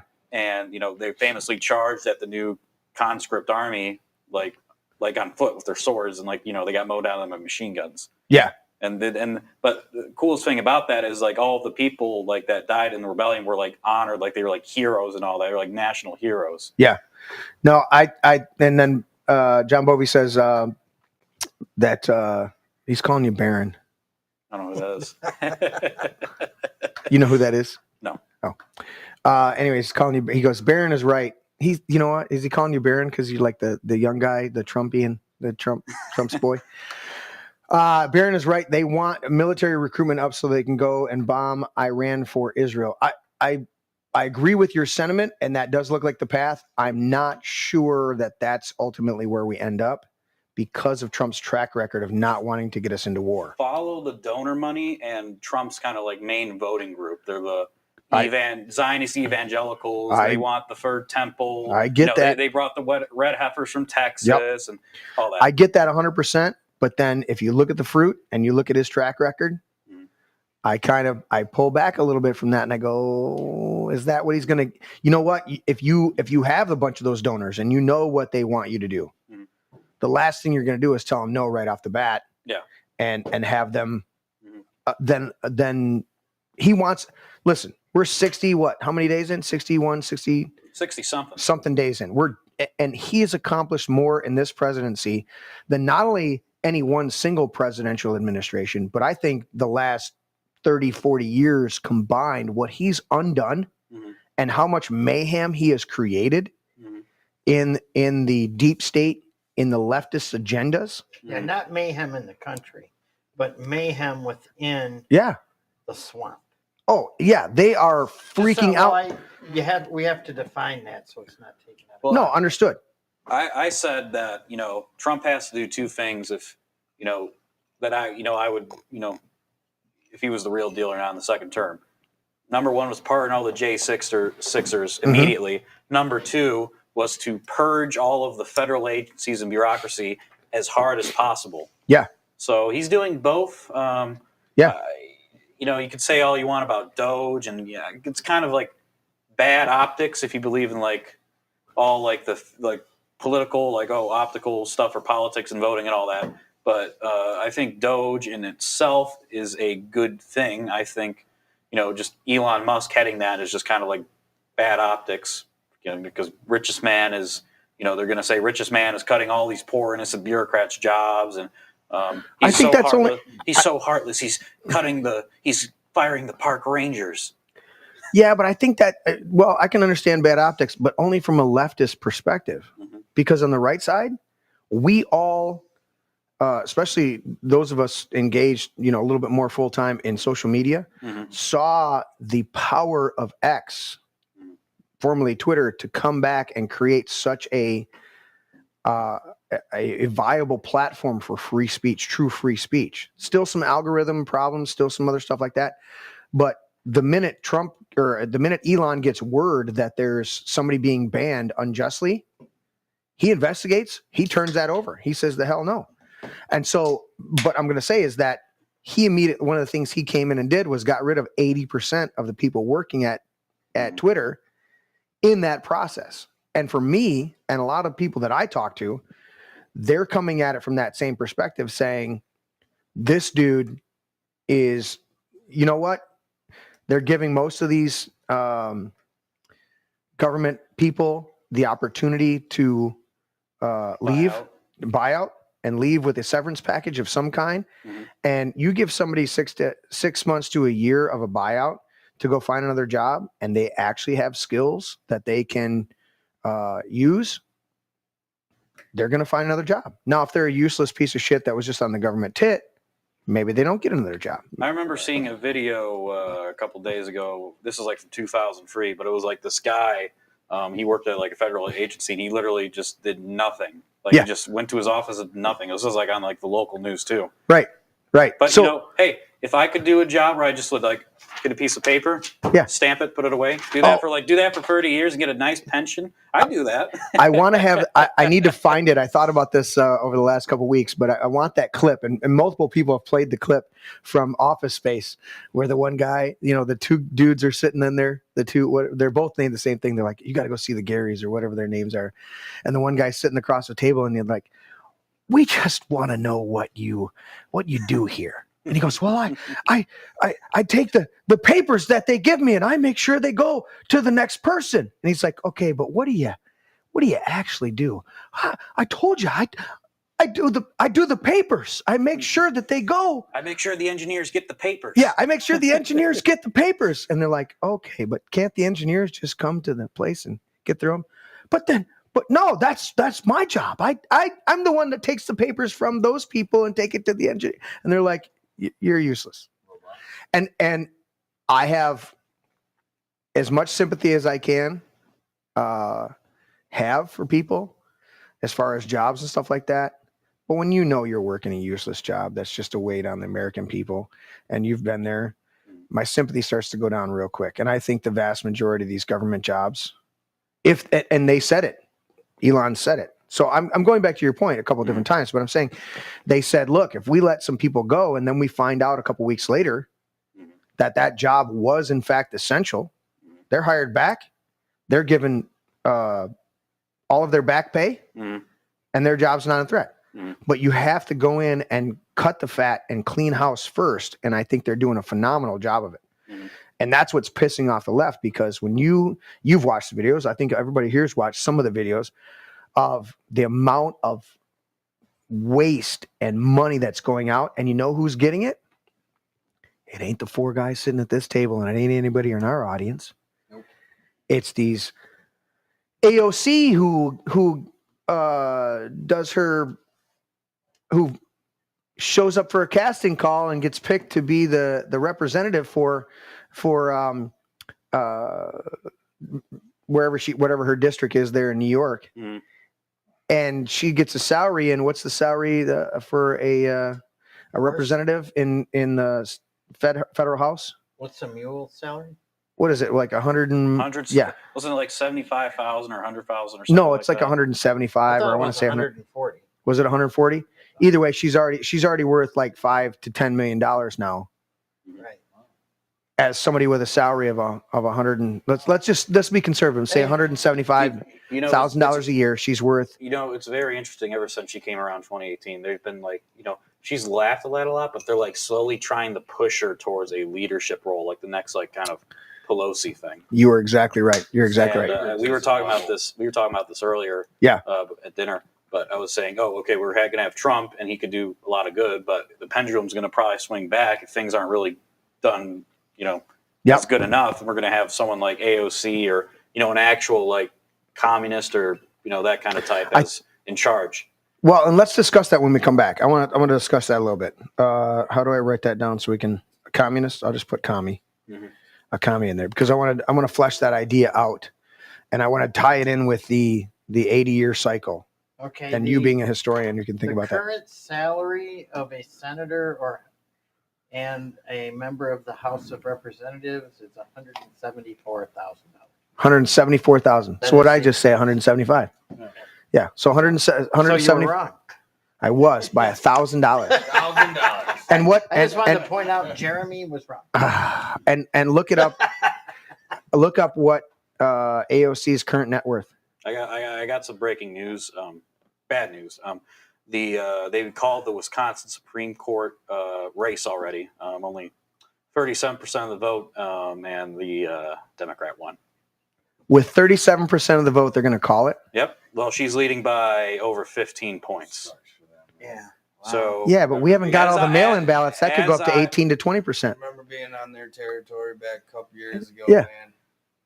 As I was saying, they're good at turning out at like special elections and all that and midterms. and they're better organized. Even without like the backing of the state, they're still very well. The people are going to get what they deserve. I mean, we've allowed the libtards to take over the Michigan Supreme Court. We have a joke for a court. It's full of liberal activists. That don't follow the Constitution. We have one conservative on the Michigan Supreme Court, and that is Justice Brian Zara. Right. The rest of them are left-wing activists. I agree with you.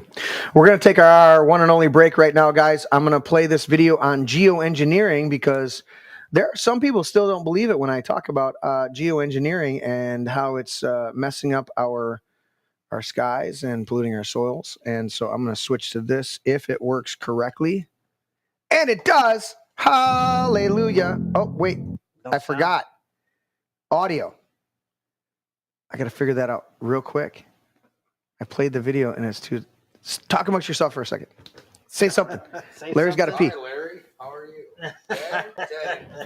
You doing good? Yeah. I'm all right. Yeah, well, one thing's for sure. We're all going to be a lot thinner after this. The people of Wisconsin are going to pay a price for that kind Well, of that liberal justice said she was going to cut 2 Republican House districts in Wisconsin. So, well, how's the justice going to? Well, they're going to gerrymander it since the Wisconsin Supreme Court is now majority liberal. Oh, so they're in charge of basically the congressional. Well, district. That's what happened here. Our districts all got gerrymandered. Well, even like in 2024 election, that liberal judge in Michigan or whatever won by like 60-30 or 60-40 or something like that. Yeah. Just we don't have good organization or messaging for who to vote for nonpartisan or local stuff. Right. That's why we have, from what I hear, we have the current Howell mayor, and that's why we keep losing these like Supreme Court. Well, that's because people fall into the trap. I mean, there's really no such thing as a nonpartisan race. It doesn't exist. But that's what it's labeled, and it's we gotta, if you want to win one of that, you got to label who's basically going to be the Republican, who's going to basically be the Democrat, right? Right. Because the uninformed voters are just going to go vote, and you're going to end up with horrible judges that don't follow the Constitution, and then one day you're going to be sitting there wondering where all your rights went. Well, guess what? You took them from yourself. For some reason, the Midwestern states Republican parties are just the most inept Republican parties in the whole country. We got Wisconsin GOP, we got the chemtrails Michigan out, GOP. the chemicals out, the chemtrails. It's very frustrating. So, well, the people of Wisconsin. To know this has been going on. To interview the father of weather weapons before he died, Dr. Ben Livingston. And we'll just they have were to vote controlling on it next hurricanes in the time. 60s, certified Voting serial harder. documents. The They've people been that declassified. That's why I had him on. judge I'm the first person to ever see a cloud with the intention to cause it to do military damage. The armies need to know more and more about weather that surrounds this we have a planet. joke of a court here Is a vital part of the expanded research program it's pathetic. of atomic weapons. Well, we got the We first all triumvirate talk of about the weather. The Army is the woman running the state. Whitmer, Benson. We physicists are You wanna firing hear a good one? trillion-watt lasers The into the Supreme sky Court justices to actually in the state of Michigan precipitate are the rain lowest paid clouds judges. and actually bring down lightning bolts. Even in the 60s, the So CIA the judges, used this all to bring 7 down of the monsoons Michigan during the Supreme Vietnam Court War. justices, But there weren't any real clouds around. This was the Judge end of the Payne. monsoon season, Yeah. but there were a number of these small Supreme Court clouds Makes that less reached barely reached than a district- reached than a the district freezing court. level, and by putting Wait a minute. a small amount of But, iodide in there, at this point, we got you them only to have collect one justice to in the start Michigan to build. Supreme Court. My main contribution at Corona was to write a The plan rest of them for aren't he's worth doing a his salary. job. weather He's doing his modification job control and for the he's whole following Tim world. says that he hears the media. At any FYI. given time. Out there for us? We would send a number of airplanes with He says he could materials hear it and in the chat. I don't dispensing know. equipment You're trying to we get it so had. we could hear it. and probably Yeah, I was trying to get it so we could hear it. I don't control understand why it's all not. the way around the world. So they're We were hearing first the, ones to fly Tim into says hurricanes for the that purpose he of can hear it. modifying them, FYI. All right. if you will. Well, That was I'm just quite going to leave it extraordinary. on I then began to for you guys, and I'm going to be switch over. extremely confident that And we'll could- stop. And you know what? I'm going to start it to do over. We'll whatever- stop talking. We'll go full screen here. I'll hit the...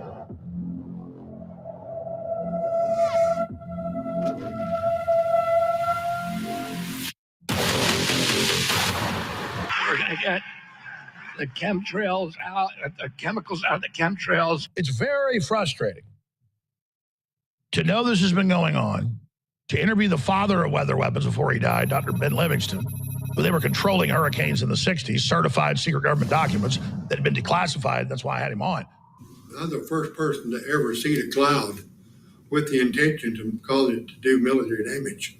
The Army's need to know more and more about weather that surrounds this planet is a vital part of the expanded research program of atomic weapons. We all talk about the weather. The Army is doing something about the weather. So we physicists are firing trillion-watt lasers into the sky to actually precipitate rain clouds and actually bring down lightning bolts. Even in the 60s, the CIA used this to bring down monsoons during the Vietnam War. But there weren't any real clouds around.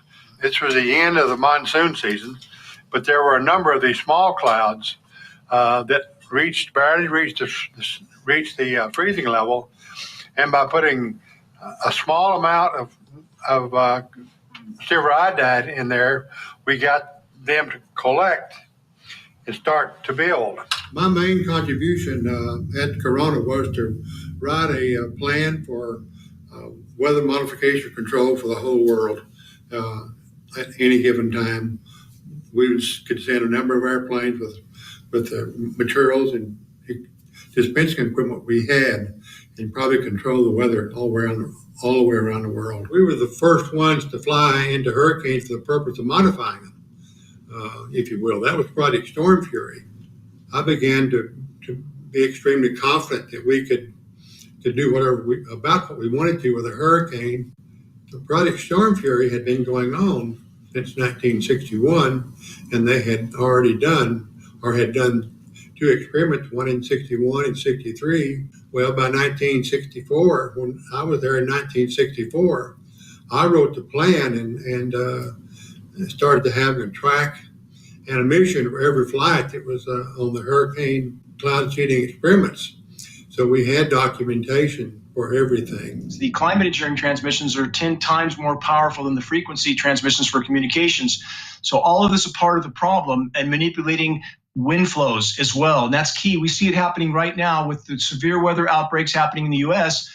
as manipulated flows of moisture are being migrated in from the western U.S., chemically nucleated, creates a cold, dense layer of air on the surface.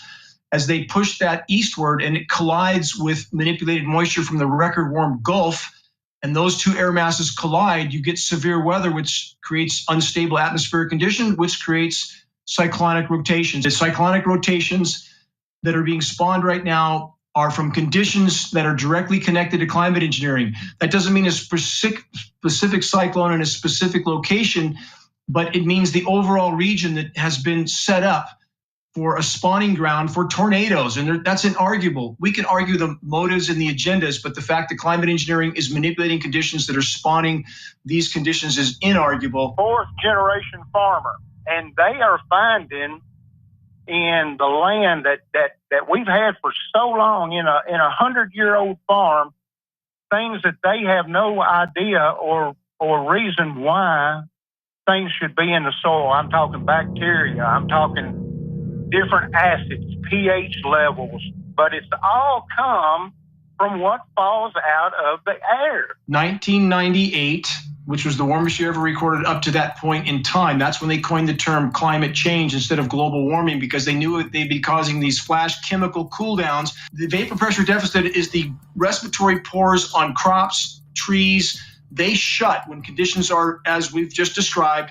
So they don't uptake carbon, they don't release oxygen. We don't have anybody in the environmental community discussing this and the effect from climate engineering. So again, hypocrisy from the environmentalist community, leaving out all these pieces of the puzzle. Ben, why hasn't there been a lawsuit against the government for not stopping these hurricanes?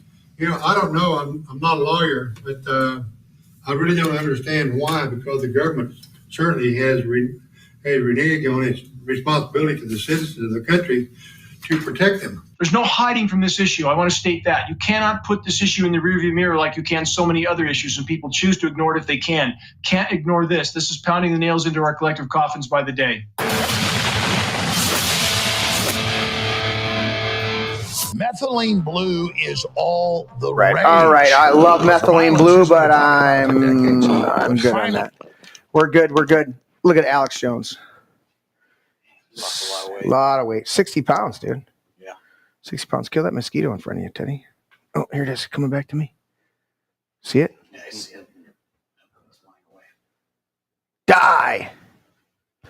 I had one fly in front of me the other day. Oh, I guess I should come back to us. I had one fly in front of me the other day, and I swatted at it, and I didn't get it, right? Mm-hmm. Boo-hooey. And then I looked over on the table, and there it was, like, stunned.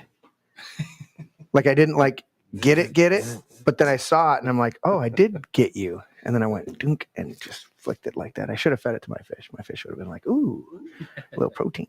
There you go. Dude, they're getting to the size over there. In fact, I'll show you guys that. I'll show you guys that one while Larry's making his way back. I'll show you that. Don't shake it, Larry. I mean the camera, buddy. Why did that not go to the... Well, what the hell?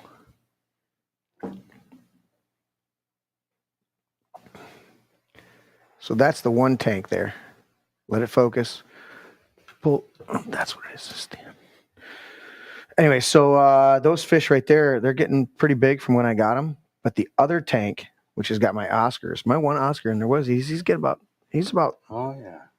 About 5 inches now. Yeah. 5.5 inches. 6. What do you think? Oh, yeah. And you buy these little guppies, these little Cube meat. well, they're live. They're little live. They call them rosies. Okay. Little red rosies, and they're maybe an inch long, right? And my one big dude in there the other day, I bought 10 rosies the other day, and I dumped them in there, and he just hammered like 2 of them immediately, just right. And then he goes after a third one. He's got a tail hanging out of his mouth, and he's just like, just trying to like gulp it down. I'm like, dude, it was like watching Jaws. Remember Jaws when Quint gets eaten? Yes. You're like, holy shit. Yeah, that was. I did figure out what was going on. We'll come back to us over here. I did figure out what was going on with the sound for us in here. There was a small setting on the ATEM in there that has a headphone thing, and I clicked it over, and then we could hear it just fine through the headphones. Whatever. All the little bugs. All the little bugs. All the little bugs. I do want to let everybody know that last Sunday we did have Ryan Kelly on the show, and if you missed it, you should go to our main page and look for it. You'll find it twice. You will find part 1 and part 2 Because we had a huge storm come through. We had a huge storm come through and knock us off the air. So interesting thing about that, and I'll give some backstory, and then we're going to get into this communist stuff, and I want to talk about the 80-year cycle, and there's a couple things, but yeah. For whatever reason, the battery backup that I had over there, it was a 750. Yeah. 750 watts. Yeah. Is that correct? Whatever the label is, 750. And immediately when we lost power, that computer shut off. But the way that Rumble's set up, it's supposed to be able to stay on, which you were able to chat with everybody for quite a while. And then I didn't realize immediately I could have grabbed my phone and opened up I have Studio on my phone. I could have opened it up on my phone and went, hey, everybody, we're still here. But I didn't think about that because I was like, what? We flickered and everything was still on. And then I looked over and I'm like, oh, the computer's off, but I can still see our stuff. I can still see that. And I'm like, oh, is the transmission still going? And I was hoping to reboot. Anyways, that 750 over there, apparently maybe the battery couldn't handle because I have the projection screen, that computer, and that whole mixer all plugged into it. And immediately we heard a beep in here, a buzz or a monotone ring. Yeah. And I'm like, what is that? And I go over and nothing's on. And I'm like, okay.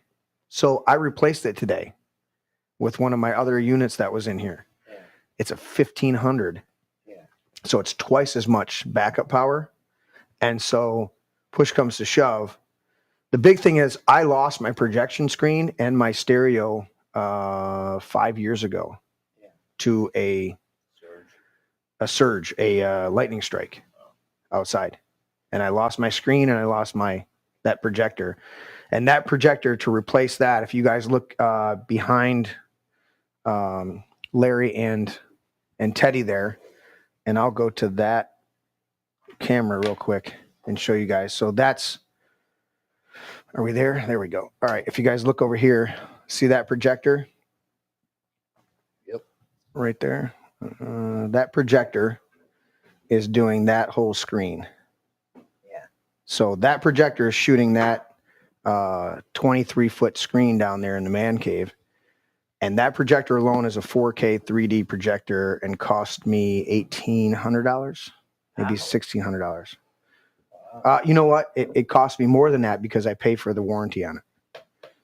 And I'll tell you what, I don't pay for warranties on a lot of stuff because I think it's a scam on a lot of things. But I paid for the warranty on the previous one of that. It was a $400 warranty for a 5-year coverage. And I didn't have to pay I had to pay the $500 again, or $400 for the new warranty on that projector, but I did not have to pay for the projector again because it was covered. Now I did have to pay for my receiver because I think we only did 2 years and we were into the 3rd year. So there are some elements, and I would say if they offer you some stuff on some of your equipment, especially your higher electronics, do that. But here's what I did, which was much better. I have surge protectors on that set of stuff over there, on this set of stuff over here. There's surge protectors and battery backups. Now you can't battery back up everything because that overwhelms the battery, but you can have surge protectors on everything. So I have a surge protector, and then I have another power strip coming off that surge protector side for a whole bunch of the components over there. Cause you get I got the Roku box and I got the Blu-ray player, and they've all got a power box, one of the blocks. Yep. And so they don't all fit in the back of the thing. So you have another little power strip, and you can then that's spaced out a little bit, and you can plug in a bunch of these big blocks of, I'm going to tie into what you said there is now that you amp that up to 1,500. Yeah. I want to see how that stands for tomorrow's storm. Right. Yeah. But either way, my biggest concern on all this equipment is having the surge protectors because So be here at 8:00 for a special I will be. storm testing podcast. Yeah. None of us will be here. No, I don't think the wind will be as bad, but there's people are talking about, there's going to be like a tornado or something more than Sunday. Did you see how bad the wind was around the interesting thing is they were looking at it downstairs. Dean was down there, Vince Murray and Bubby and Willow. Yeah, under the overhead. And they were watching. And I had to say this when our friend got after us. I said, dude, that piece of metal over top the fireplace right now, piece of corrugated metal, blew off twice in the previous weeks, right? And this was so bad and came through. And I know some people did get trees knocked down and stuff like that. And I have all the sympathy in the world. But it blew through here and we heard it, and that thing didn't blow off. Yeah. And I'm like, we've had some pretty heavy duty stuff blow through. I heard it rain. We heard it on the roof. Yeah. And that's was the big thing is that gave me real pause. No. As we brought now, my wife and my mom, they took refuge in a hallway. Yeah. And my wife said it was probably 5 minutes of severe hail. Okay. And high winds. Right. And the tornado sirens in Heartland went off 3 different times. Okay. Yep. And I don't know that we had, like you said, I couldn't hear a tornado siren. I could hear that beeping over there immediately from that, and that was down. So, when everything went quiet here, when the power went off and everything went quiet, I didn't hear any tornado sirens outside. Did you hear it, Dino? Oh, yeah. Okay. So we couldn't hear it, didn't you? Oh, yeah. Yeah. We could hear it from here. Okay. Oh. So might not directly been Howell, but it might have been somewhere adjacent. There was one. How loud are the ones there in Heartland? I could hear them. They went out, like Larry said, 3 separate times. Okay. They're pretty loud. Okay. Yeah. They're right by the fire department or along Old 23. Yeah. And it was scaring. It was making my dogs freak out. So. Right. Oh, it's a high pitch. But and it's a multi-tone too. You live on the same road I do, right? I think so. On Bullard? Yeah. So, but you live down by Cat Dude. I think so. Alone in the world, little cat dude. Yeah. So you're on the paved part of Bowie? I'm on the paved part. Yeah. Yeah, down by that little lake on the left. Yeah, Bowen Lake. So would you say you live down by the river in a van? Teddy doesn't even have a clue. I don't. I'm too young. Dude, it's so fact that it's so sad. We How sat many here. generations? We got like Yeah, it's kind of 4 wild. Well, generations right here. 10-year gap. what do we have? Were you here the other night? How old are you now? 22. You're 22. Yep. 42. I'm 42. 52. Right, so there's a 20-year 82. gap there. 82. We're all 10-year gap. See, no, he's 61.5. Yeah. We'll be at his place at the lake this summer having his birthday party. Go. We will. Yeah, you were at Your wife- you were your at wife my throwing- 60. She's going to throw you a big party, right? Yeah, no, I don't want another big party. That was too expensive. I asked my To wife throw a to small throw me a party? big party, and my wife goes Donations when she at the goes door. out. She goes out. I mean, Right. We got all those shelter tents and everything Yeah. still. And I mean, she did. She bought me that nice bar. I got it. It was nice. Yeah. Why can't we have a big party and just have everybody make it potluck? Yeah. I have yet another That don't cost you as much. exciting adventure.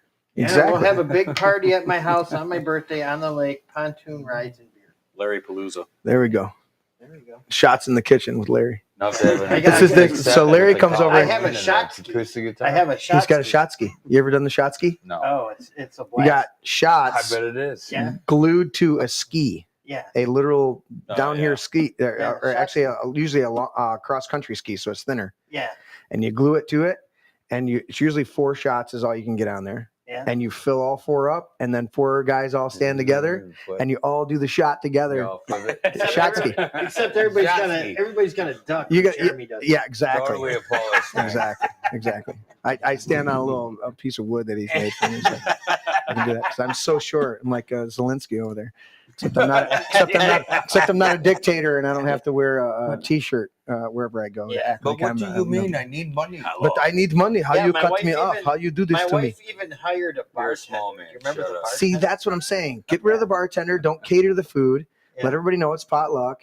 Yeah. Let them know. I'll come over and grill with you. We'll Yeah. get some good meat. We'll throw some drummies on there or something like that, and we'll Yeah. do it up right. It shouldn't cost you an arm and a leg, and you should be blessed with a whole bunch of alcoholic beverages you share with your friend that you run a podcast with. I mean, just saying that, maybe some shots, and my wife drives me home. It's all good, buddy. Yeah. It's good. That's the way we're gonna do it. It's a good layout. Yeah. So have to get a designated driver for my boat. Oh, we're still going. right. So I was thinking about that just with the storm, and our one friend was quite concerned, and legitimately, I understand what he was saying. He yelled at us a little too much. I pushed back on him, but as far as his concern for us, he loves us, and he was worried because we did go off the air visually, but Larry was still communicating in the chat. So guys, prepare for stuff tomorrow. Severe weather can happen at any time. And he didn't quite understand my perspective, thought I took it too nonchalantly. And so he thought maybe I should, whoops, I didn't want to go to Wallfeed. I wanted to go to Wall JSG. The new buttons that I put in, I still have to read them real quick. Yes. Well, we're getting used You to know it. what? I think there's a way to do on this program. I think there's a way to do, well, you can do that one without having to do that. Yeah. You can do the, because you're doing split screen right now. Yeah. You want to do wall. This is Wall JSG. Yeah, do this one. No, that's Yeah. Dino. Well- Wall right. Wall right. There. Wall right close. Yeah. Yeah. That way it's not split. But anyways, so here's I'll give you guys a real quick thing, and then we're going to get back to the other topics and hear from everybody. I want to talk about this communism and anyways. So when I was younger, I was maybe 12 or 13. Okay. I had a severe fear of death. My aunt inadvertently spoke this fear of death over me. She didn't know that she did. And I would never, I only bring it up to say that that's where the source was. But I can do this. You can crack your knuckles. I can crack my knuckles. I can crack my elbows. I can crack my arms. I can crack my hips. I can crack my knees.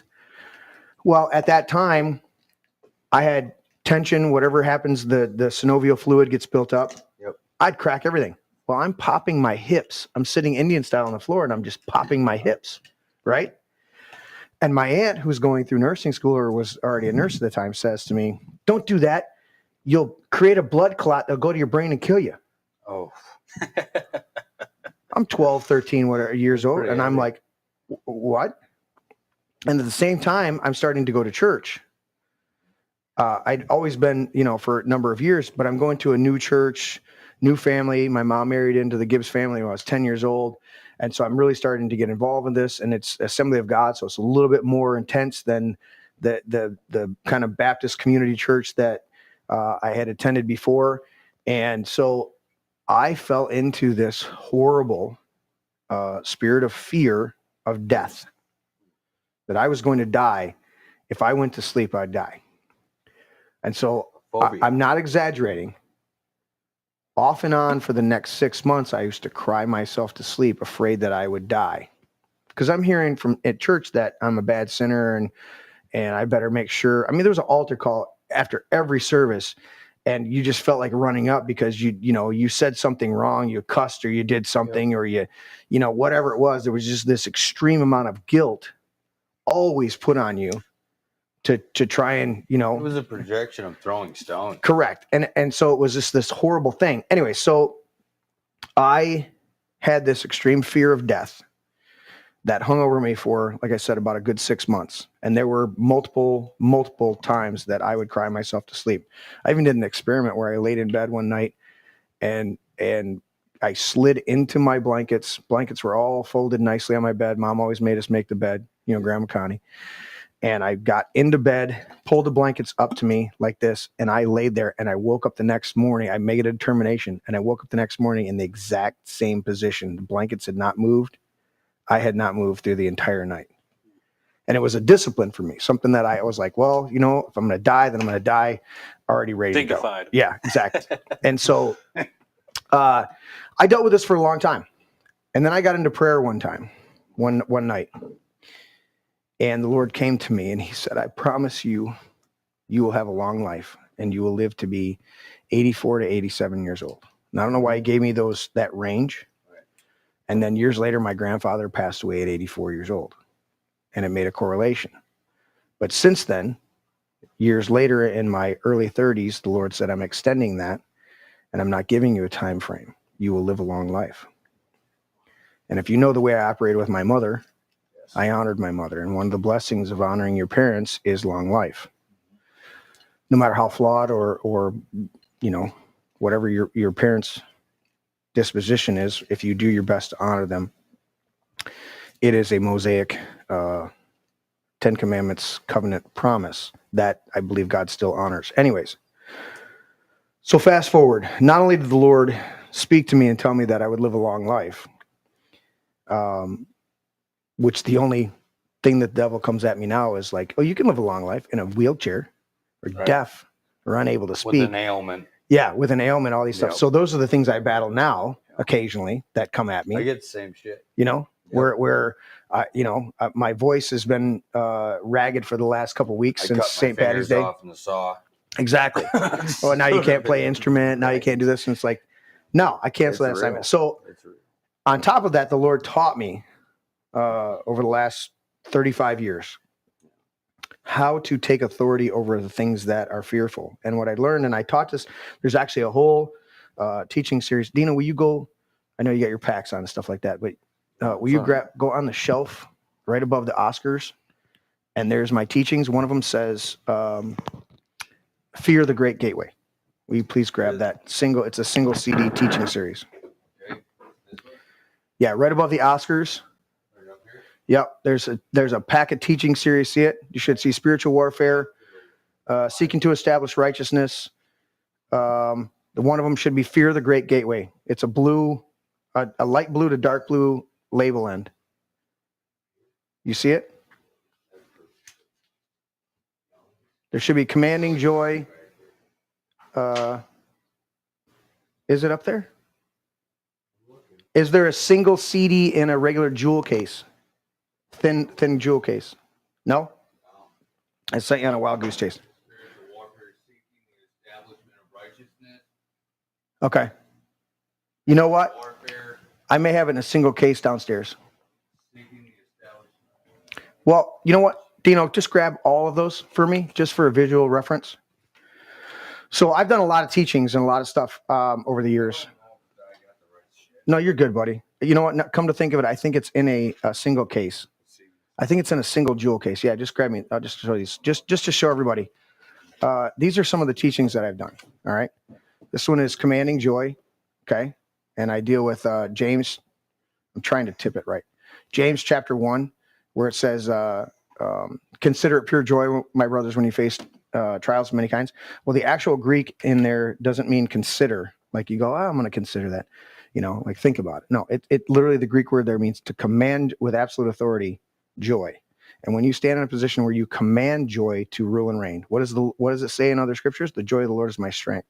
So when I command joy to rule and reign over my circumstances, especially when I'm going through a test that I know God has ordained for me to go through in order to build my faith so that I can finish the race and accomplish what he's given me to do, I gotta have that authority position. This is another one. Yeah, this is another one, seeking to establish righteousness.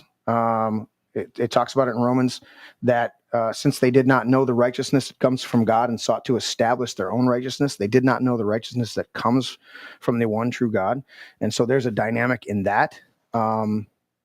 That's a 3-part series. I love teaching that. Spiritual warfare. Most people don't have a clue about spiritual warfare. I didn't. I had to learn it from the Lord and then have it teach me. Most people go, spiritual warfare, Ephesians chapter 6, devil, devil, devil, devil, devil. Right. Put the armor of God on. Right. And they go, well, but they don't know that when it says we wrestle not against principalities and powers. Okay, principalities? Do you know it's only translated principalities in like 8 verses? The other 40, almost 50 times that is translated that exact Greek word, it's translated as beginning or first. Okay. And so what you understand is I don't wrestle against my flesh, but I wrestle against my beginning. Wow. And when you go back throughout scripture and you look at Jeremiah, what did the first thing that the Lord said to Jeremiah? I knew you before you were born, and I appointed you to be a prophet to the nations. Because what was his argument? He's like, Lord, I'm too young. I can't do this. He goes, don't say that to me. I created you for this. And when you figure out who you are and what you're supposed to do, Wait, very I knew hard. you before you were born? Yes. But that means life begins before you were born. Correct. Uh-oh. And so that's that dynamic. And when you get into alignment with God and he starts to tell you what you were created to do, very hard for you to be deceived. Then the second word in there is power. That's dunamis. It's the power of choice. And it really comes down to my first 2 struggles and battles. You mean your choice to dress like a man? Or? Correct. But if I know exactly who I am, it's very hard for me to make a choice contrary to who God created me to be. Then the third category, spiritual wickedness in high places, right? Or just third category, deceiving spirits. And then the fourth one is deceiving spiritual wickedness in high places. And you go to Job, where it talks about that Satan came before the throne of God to petition him to deal, to mess with Job. So there's all these dynamics. But one of the teachings that I've done is called Fear the Great Gateway. And it actually ties in with the spiritual warfare. And Fear the Great Gateway is that when you begin to, and take my words, listen to what I'm saying before you freak out, when you begin to partner with fear, okay? Meaning, when I feel fear, I don't get fearful. I don't get fearful. When I feel fear now, I make an assessment. And I go, Lord, what do I do? And I usually do it. And I did a demonstration for our friend the other day. And he said, well, what would you do if this happened, that happened? I goes, he said, if my grandson. He said, well, what if you knew something was coming and you something to your grandson? I said, I immediately go, I cancel that assignment right now in Jesus' name, and I speak protection over my grandson. And Lord, I have a covenant with you that extends to my family. It's written down, and I speak over that boy that he is protected, or my granddaughters, whoever it is, I speak protection over them right now in Jesus' name, and I cancel that assignment. And I've done it multiple times. I've had so many premonitions of my kids, my grandkids, people in my life, that something was people in my life that I have an authoritative connection. You've got to have an authoritative connection with people. That's covenant, okay? But I've had times where I have a premonition that something bad is going to happen to them. That's fear coming in. But the Lord has taught me that when that fear comes in, I partner with it. And I go, okay, why am I being presented with fear? not to be full of fear, but to then speak into it. If a lion or a bear roars in the woods, you have a fight or flight instinct built in, God given into you. But if God has taught you the tools of how to address it, you start to cancel that assignment. Now, I don't know about an actual bear and an actual lion coming after you, but I do know this. There's been multiple times I hit 2 deer when I was a young man. Younger, messed up my vehicles. I don't know if anybody's hit a deer. Larry, you ever hit a deer with a truck? With a big truck? I've hit you obliterate them. 2 deer in my life. One was with a semi truck. I was running down, I think it was 76 in Pennsylvania. You know, I was headed towards Philadelphia, loaded, going through the mountains, and a deer jumped off the mountainside right in front of me, and I let off the throttle, and he went in the lane next to me. You had 2 lanes, you had a wall, you had 2 lanes, and you had a ravine, like the side of the mountain, like down 800 feet. And there's no lanes to pull over. Right. There's nothing there. You got 2 lanes, a wall, and 2 lanes. Yeah, right. Yeah. And the deer jumped down in front of me, went over into the next lane. I pushed back down on the gas, relieved that I wasn't going to hit him. I thought he was going over the wall. He turned right back around, jumped right back in front of me. Boom! I hit him dead on. Yeah. He went underneath my my oil pan and everything, underneath the middle, slid over. The drives hit him. Then I looked in my mirror, and my trailer went over him. Yeah. And I thanked the Lord Yeah. that there wasn't a motorcycle behind me, because when the trailer went over him, It spit it up. exploded. Yeah. He exploded. Yeah. And I mean, thank God there wasn't a motorcycle or a car. If there had been a car behind me, their windshield would have got covered. Yeah. You know, and of course the stink bag blew all over the side of my truck, and I mean, it was, it was bad. You hit the next truck stop, spray that up. I couldn't stop to look at my damage. There was no place to stop. Right. You know, Right. And so I just kept right on going, and it was probably at that point, it was probably at least an hour before I could even pull over. And you're smelling dead deer. My headlight bezel Yeah. had a little piece missing about the size of my pinky nail. That's it. A little piece of chrome had busted off. Yeah. And the grill had deer hair like all in it. Right. But other than that, there was nothing broken. So my point is that I hit 2 deer when I was younger, messed up cars, stuff like that. Yeah. And then the Lord started teaching me this principle. And I'll have a premonition. And Dean's ridden with me. My boys have, all my family's ridden with me. And I'll just speak it out. I'll have a premonition, a flash in my mind of a deer jumping out in front of my car. And I go, no, I cancel that assignment. I speak protection over my vehicle, over all of my passengers, and over myself. Right now, deer, you stay on that road. And people have been with me and watched within seconds that we drove by a deer standing in the ditch. Check this out. Remember that time we were getting up there? That's what I was going to say. Is your white owl? Yeah, go ahead. Yeah. Came and swooped down. And the thing is that we were kind of wanting to get there. We're in a hurry. Yeah. And the way I looked at it as a signal or a warning was that this white owl came down. Boom! And it hit the front of the truck. And it embedded itself in the truck. We had to stop the truck. Yeah, and dig it out. I had to dig it out of the grill. Dig it out. And we had to just throw it off into the ditch. Well, remember, so here's the thing. The only 3 other times that I've been in a vehicle with a deer or an animal, 2 deer and another animal, I wasn't driving. And 2 of them was Vince was driving. Yep. The owl, he's cruising along. He gets up behind a semi truck. Warning him. And I kept warning him. I said, are you speaking? I know you get stuff. Are you speaking protection? Now he does. Now he gets it. He's like, Dad, I get it. I get in my vehicle. I speak protection on my vehicle just in general when I get in. And then if I have a vision, I see something flash in my mind, a premonition, however you want to phrase it, so it doesn't feel woo-woo to you. The reality is we all have things that just come to us out of the blue, and we go, what was that? And usually we disregard it. No, partner with it. Right. That's God warning you. Embrace it. That's God warning you to have protection over your stuff. It's so simple. Anyways, so Vince is driving, and this owl swoops in, goes in the grill. But remember, I grabbed them out. Yep. And we took a picture, and I set him down by the tree. Yep. And we said a little prayer, and then we kept driving. And then the other one was we were driving down in Indiana, and Vince and I just switched like 10 minutes before.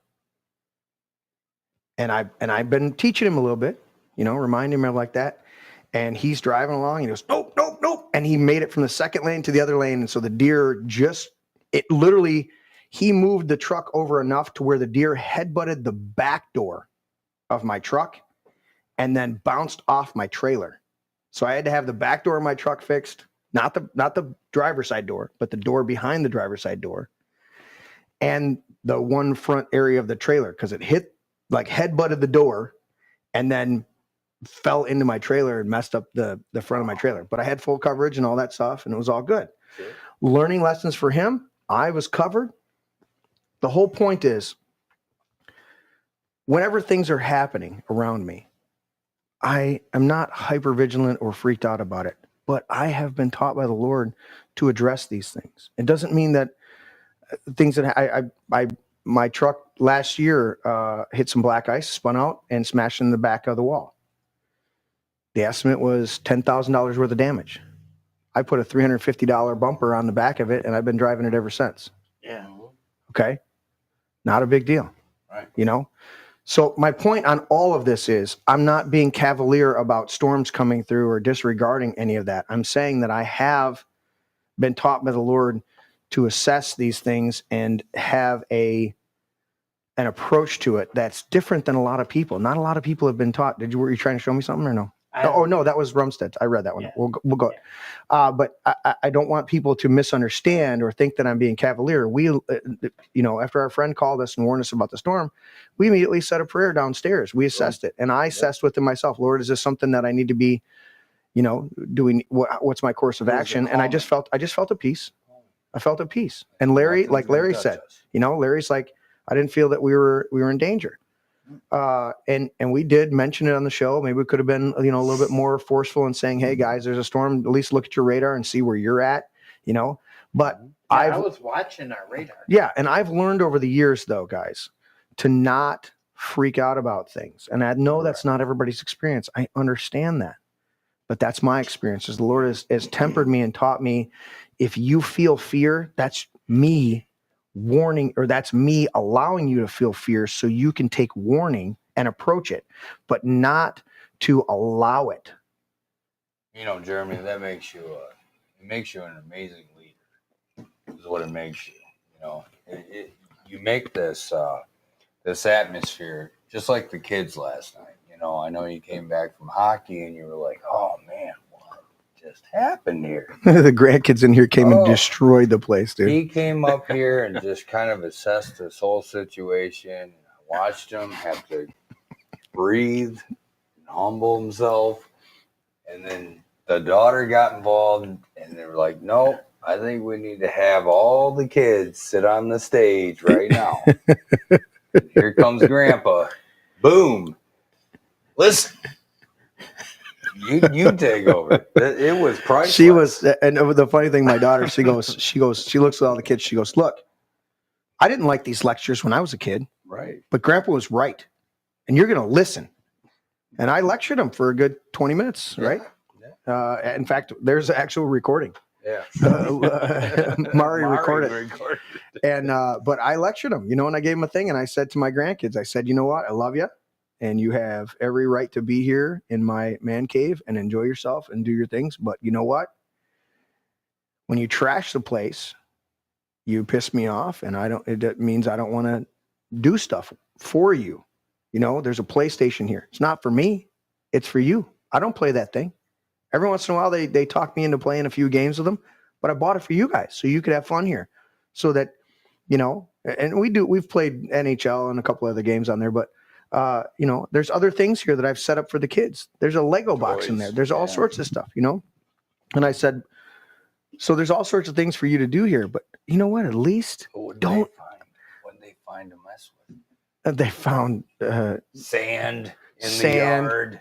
They found some fish food. They find just. I come up here and I'm like, why is there a chair over here and a thing over there and all sorts of stuff? I've got a question to ask you guys. Yeah. Yes. So I'm reading this article here out of the Hill. Mm-hmm. And it says Susan Crawford is projected to win an open seat in Wisconsin Supreme Court race, keeping the high court's 4-3 liberal majority intact and delivering a blow to Elon Musk and President Trump. Okay, I got to ask this: how is keeping the status quo the same a blow to Elon Musk and President Trump? Not. It's not. Well, I'm just trying to figure that out. But in their mind, they've got to spin it. See, all this time, the last few days, I didn't know that the majority was already 4 libtards and 3 conservatives. I didn't know that. Okay. Right? Yeah. I thought it was the other way around from all the coverage of the Supreme Court race in Wisconsin, and it turns out it just kept the same status quo. Yeah. It's not overturned. Didn't overturn a single thing. Right. It just meant another idiot got elected. That's right. Right. Correct. You're 100%. Yeah. So nothing has changed. You got in something on Wisconsin. that? I got Teddy? something to say. Mike- It's a perfect example of April Fools Yeah. because April Fools, we elected another person. A blow against Elon and Donald. But I think we kept the same chair as what it was. I think you got to look into the numbers, though. I mean, Wisconsin, Trump won, and then this Justice is winning by like 15 points, whatever. Like, I don't know what the final result is, but they're winning. But we had a lot of races here in Michigan that didn't follow the Trump trend, too. Right. Well, if you see, and I don't know, I'm not following that race that close. It's in Wisconsin. I don't know if the Republican candidate's a good candidate. I don't think he was. So, and I don't know if, Republicans didn't lose the Senate race in the last term, right? In the last run, in last November's election, Republicans didn't lose that race. We threw it away. Oh, threw it away. Yeah, we put up a candidate. We put up a neocon candidate that couldn't win. Exactly. Right. Yeah. And we got to stop allowing that to happen. Well, it's no different than when we had the conversation with Ryan Kelly here on Sunday. Right. Awesome. I enjoyed so much. Yeah, I hanging out with him. suggest everybody, if you didn't watch Sunday's show, go to our page. Yeah. Part 1 and part 2. It is 2 parts. I'm gonna try and get it connect. I'm gonna edit it together He's and gonna edit relaunch it together, and then we're gonna put it back out. But Yeah. Until then, Yeah. you got 2 parts. Watch them both. You're Yeah. gonna learn a lot about Ryan Kelly. But even Dale says, very good interview. Had to watch it in replay. He was busy with the storms. I get it. But I was saying, even with Ryan Kelly, we talked about Tudor Dixon. Yes. She was Another nominated to viable fail. She was nominated to fail. Right. There was no other reason to. There were viable candidates. Doesn't Ryan mean Kelly was she's the not most a viable nice candidate. lady. It doesn't mean she's 100%. not a nice lady. It doesn't mean she's not a Right. good Absolutely. podcast host. Right. She's a beautiful lady. She's a smart lady. Yep. Terrible Right. candidate. Terrible candidate. Right. Exactly right. Right. So, I mean, we had better candidates. Ryan Kelly would have been a better candidate. And he was leading until they Kevin arrested him. Rinke would have been a better candidate. Correct. Fine. So Well, that race should have been won. That race Oh, should have been won. 100%. Well, 100%. sure. I mean, after all the COVID stuff, and I mean, it's just, and here's something everybody should know: with the current makeup of our liberal activist Supreme Court in Michigan, there's no guarantee that these justices would have stepped in and stopped Whitmer from violating our civil rights. Right. Correct. We might have had to taken up arms and done it ourselves. And they're pushing that. Right. They're coming because that's their dynamic. Every society, no matter how what would you say, virtuous, chaos out of order. correct. No matter how virtuous or good a society is, every society devolves, and that was what I was going to get into. Let's touch on this real quick, Larry. Get your so I've got you set up, Larry, to where when you go to the other browser, Yeah. do you see the other browser tab on there? The other browser, yeah. Okay, so not the browser where you're using your control buttons. Right. Yeah, I'm on the You- Midwesterner. You can navigate that browser, and if you look at your monitor, Yeah. Oh, you switched to me. I'll do that. Hold on. I got to do this real quick, guys, just for Larry's sake. Yeah. Watch this, Larry. Okay, I'm going to do that, and then I'm going to come back to us on Super Source. There Okay. you go. So you don't have to do anything when you're scrolling through. Yeah. I've got you all set up to where whatever you do on that browser, Yeah. Look at that witch. it will come up over here, and I can hit the buttons. Oh, You don't nice. have to switch between anything. Just scroll Okay. on there, and I've already got you loaded up. All right. Make sense? Yeah. That's programming up for you guys. We're trying to automate everything just because it's fun and it works. Well, Anyways, so while you're ready on those, Larry, we'll come to you next with the lightning round. Larry's lightning round news stuff and get that going on. I want to talk a little bit and bounce this off Teddy and Dino on this because Teddy brought it up about this communism. And so I'll say the statement. There's an 80-year cycle on average for every society, Correct. right? And it falls into the hard times. 10-year generational gap. Well, hard times create strong men. Strong men create good times. Good times create weak men. Weak men create hard times. Right. It's typical to be cyclical every 80 years. Okay. We had the Revolutionary War. Yep. Roughly 80 years later, Yep. Civil War. Roughly 80 years later, World War I. Now there's where the roughly comes in, and we go another 20 years, and there's World War II, right? Yep. Segue. Now, World War II to now is what? Roughly 80 years.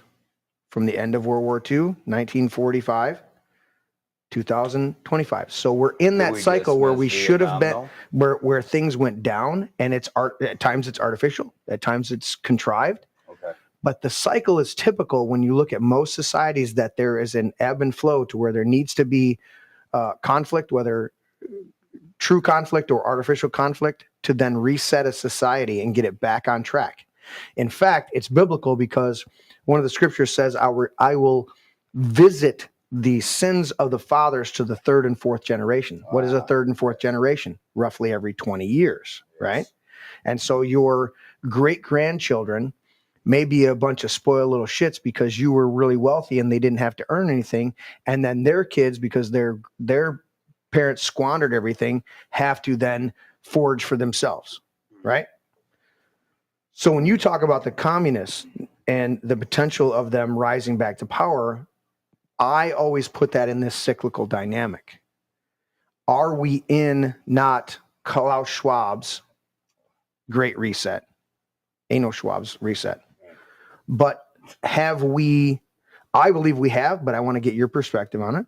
Have we been able, with a Trump presidency, 4-year, first term and second term, well, put it this way, are we going to be able to do a reset? I believe we are. I believe that Trump is going to be so emboldened by his first term, learning from it, Biden stealing the election, and then fucking the country up hardcore, that now in his second term, 60 plus days in, he is going at Mach 20, trying to do everything he can to reset all of the bad stuff. Go back to Kim Clement. He said that Trump will have 2 terms. Mm-hmm.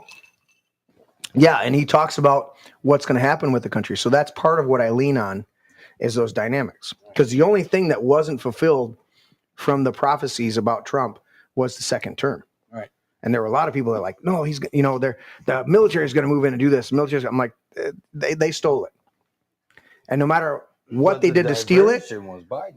well, no matter what they did to steal it, when Biden was duly sworn in, no matter what you do to steal it, once he was duly sworn in, right, he was the president. We know he was illegitimate because of the stolen, but he was the president because he was sworn in. He took the oath of office and he sat there in the White House, right? And I know my friends, some of my friends out there, we go down the conspiracy trails that, we're under a corporation, we're under all this. I get all that. I get all of that. But there is a dynamic of persona, what people see, they believe. There's some aspects. But Teddy, when you talk about that, the potential for an AOC or somebody else coming in, are you factoring that? First of all, have you heard of that dynamic of that 80-year cycle? Yeah. Okay. So I figured you did. We probably have already talked about it, but Have you factored that in? How does that play into your mindset when you're thinking of an AOC? Because I don't know that they could implement that drastic of a return to a Biden or even Obama oligarchy bureaucracy, knowing what Trump's doing right now. Well, as I said earlier, if this was going to happen, hypothetically, we have left wing, someone take power. Mm-hmm. It was going to depend on if Trump would squander the second term. Okay. But I think there's going to be a point in time where, at least for 4 years, there's going to be something like that in the White House. Maybe not like after Trump, but it could happen, 10, 20 years. Well, that's more feasible to me. And I'll tell you why. We have, right now, since the last century, we have two systems of how things were really done. We had capitalism. Mm-hmm. We had Marxism, communism. Right. What people don't really realize, in my opinion at least, is that they're both the same. They're two different sides of the same coin. Okay. Right. And I'm not talking about I'm more talking about like when I come to capitalism, I'm talking about like vulture capitalism. Like, so let's say crony capitalism. That's a part of it, but I'm talking about like just vulture capitalism, where it's like the finances, and then Yes. it's like BlackRock, where you're just creating wealth out of nothing or wealth out of. Correct. I really like BlackRock. Their steaks are out of this world. Are you about ready for your thing? Because as soon as Teddy's done with this, I'm gonna continue. All right, so I get that. I like the term crony capitalism, just from that dynamic. But vulture capitalism, whatever you want to do, it's usury, lending, 100% versus buying.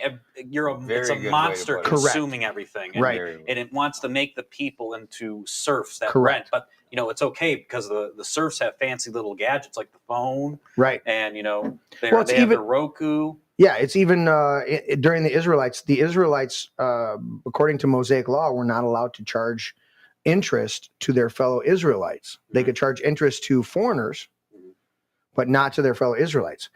That would be the true concept of capitalism, to where I need a loan. Okay, well, I will loan you this money. Well, how much is it going to cost me to loan the money?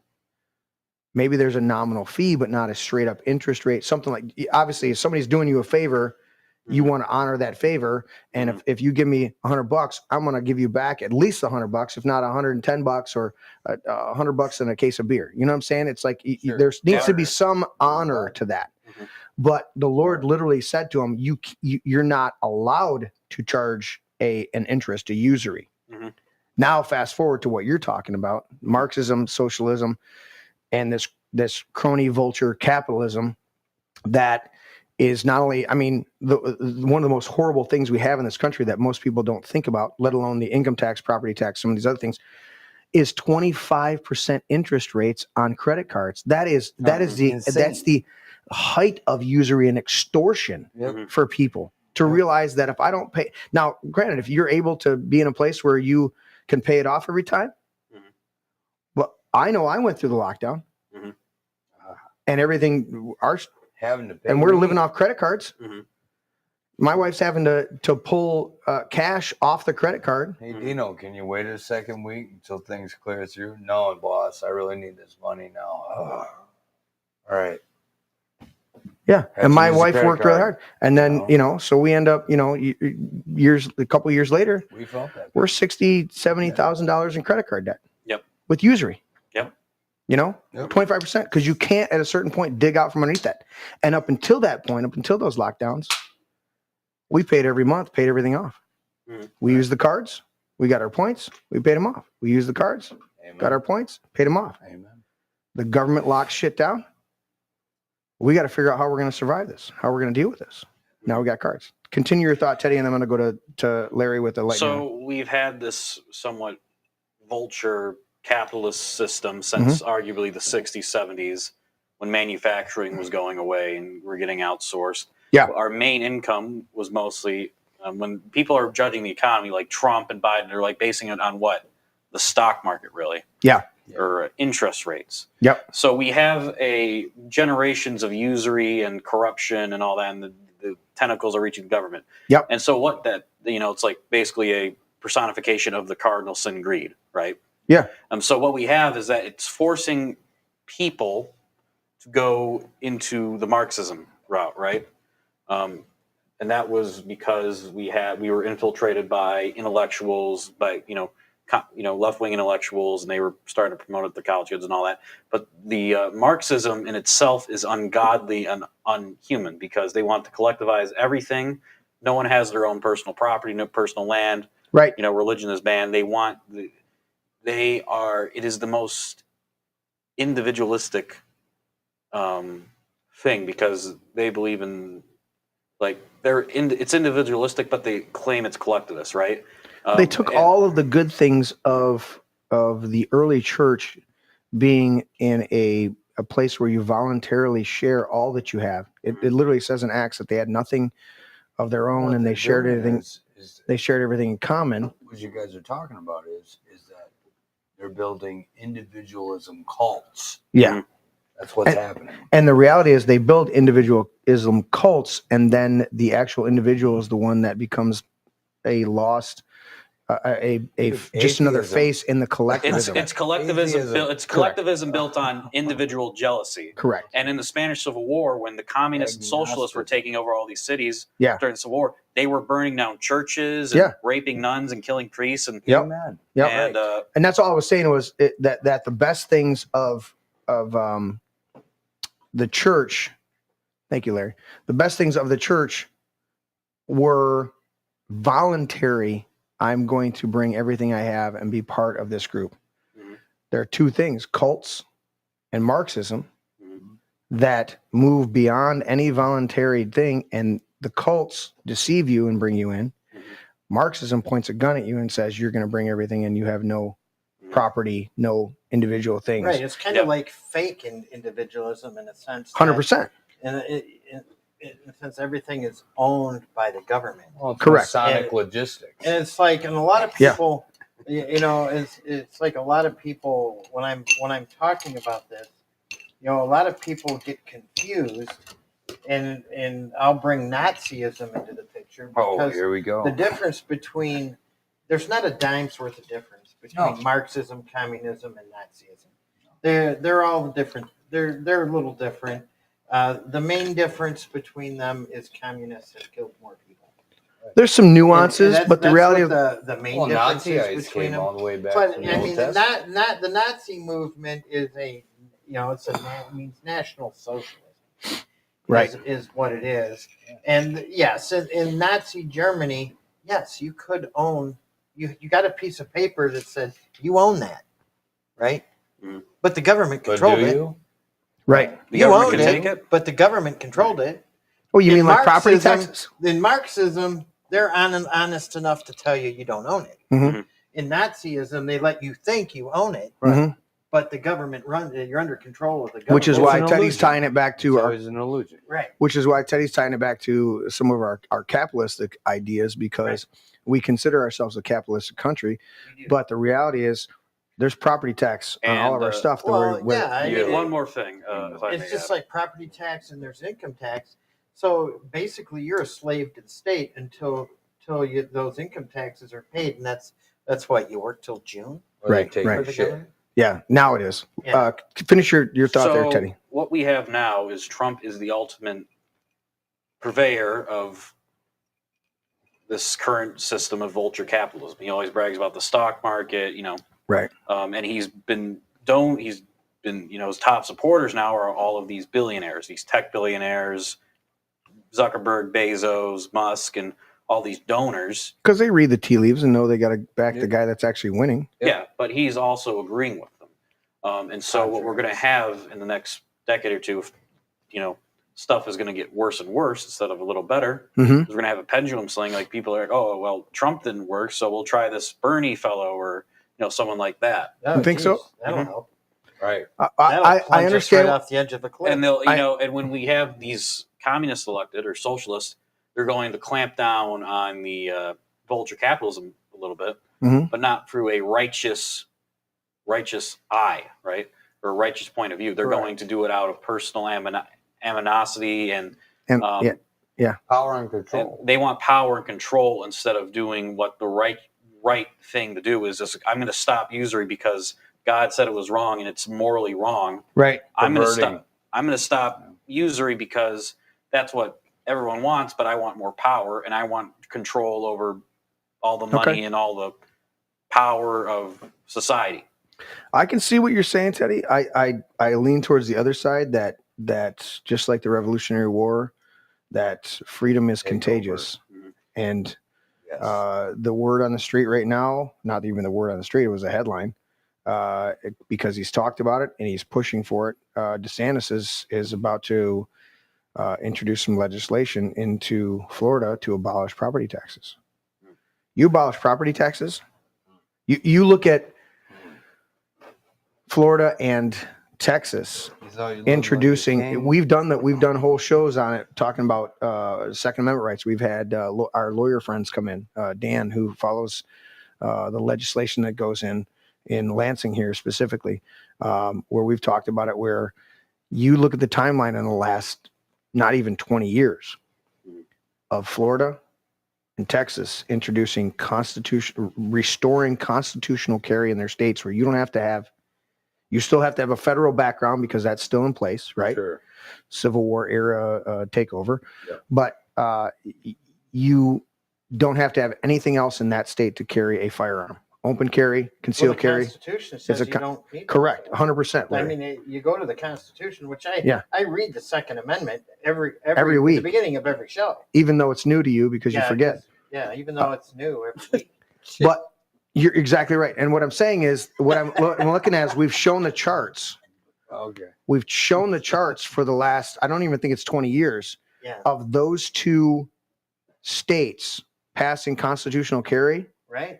And the rest of the states, multiple states now, that have adopted some form of constitutional carry or are moving more and more towards carry because the freedom becomes contagious. And when you don't know you've lost your freedoms, you don't pay attention.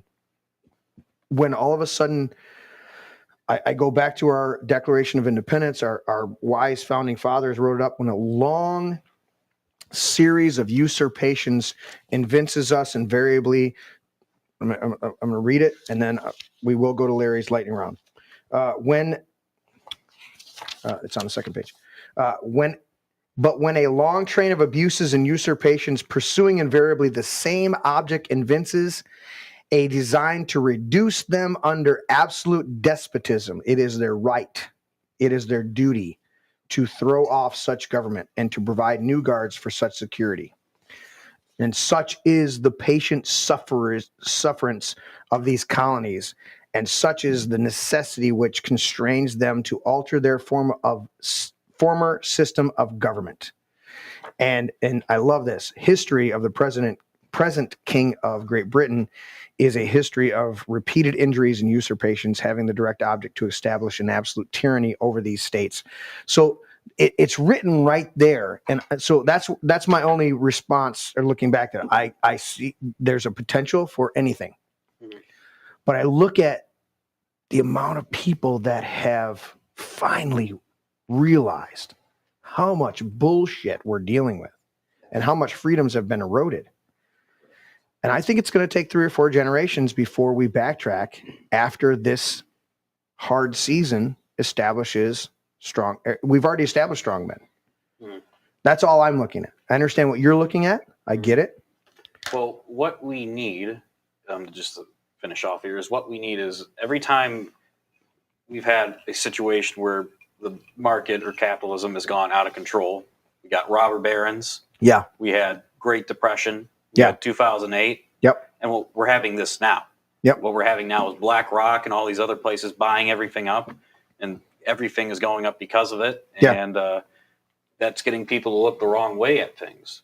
So what we need is, we need genuine capital. We need we need good capitalism where you own a business. Yeah. You employ people, but you're not causing stuff to go up artificially. You're not being greedy. Correct. You're helping the local community. You're helping, your own people. And, we have to have if a business is like a monopoly on like oil or anything else, we need to have Oh, I've said it for a number of years. We need to eliminate that stuff. And both what extreme capitalism, Marxism does, it divides people. We have wealth going up to a certain amount of people, and then we have people being quote unquote equal, but not trusting each other, reporting each other, killing each other. Yeah. But what we need is just kind of like where everyone, there's going to be different classes. There's always been different classes, but we need them to like work together for a common goal 100%. of building stuff up, or That's one of my favorite quotes of Lincoln. He said, "You know what? The country will never be taken over from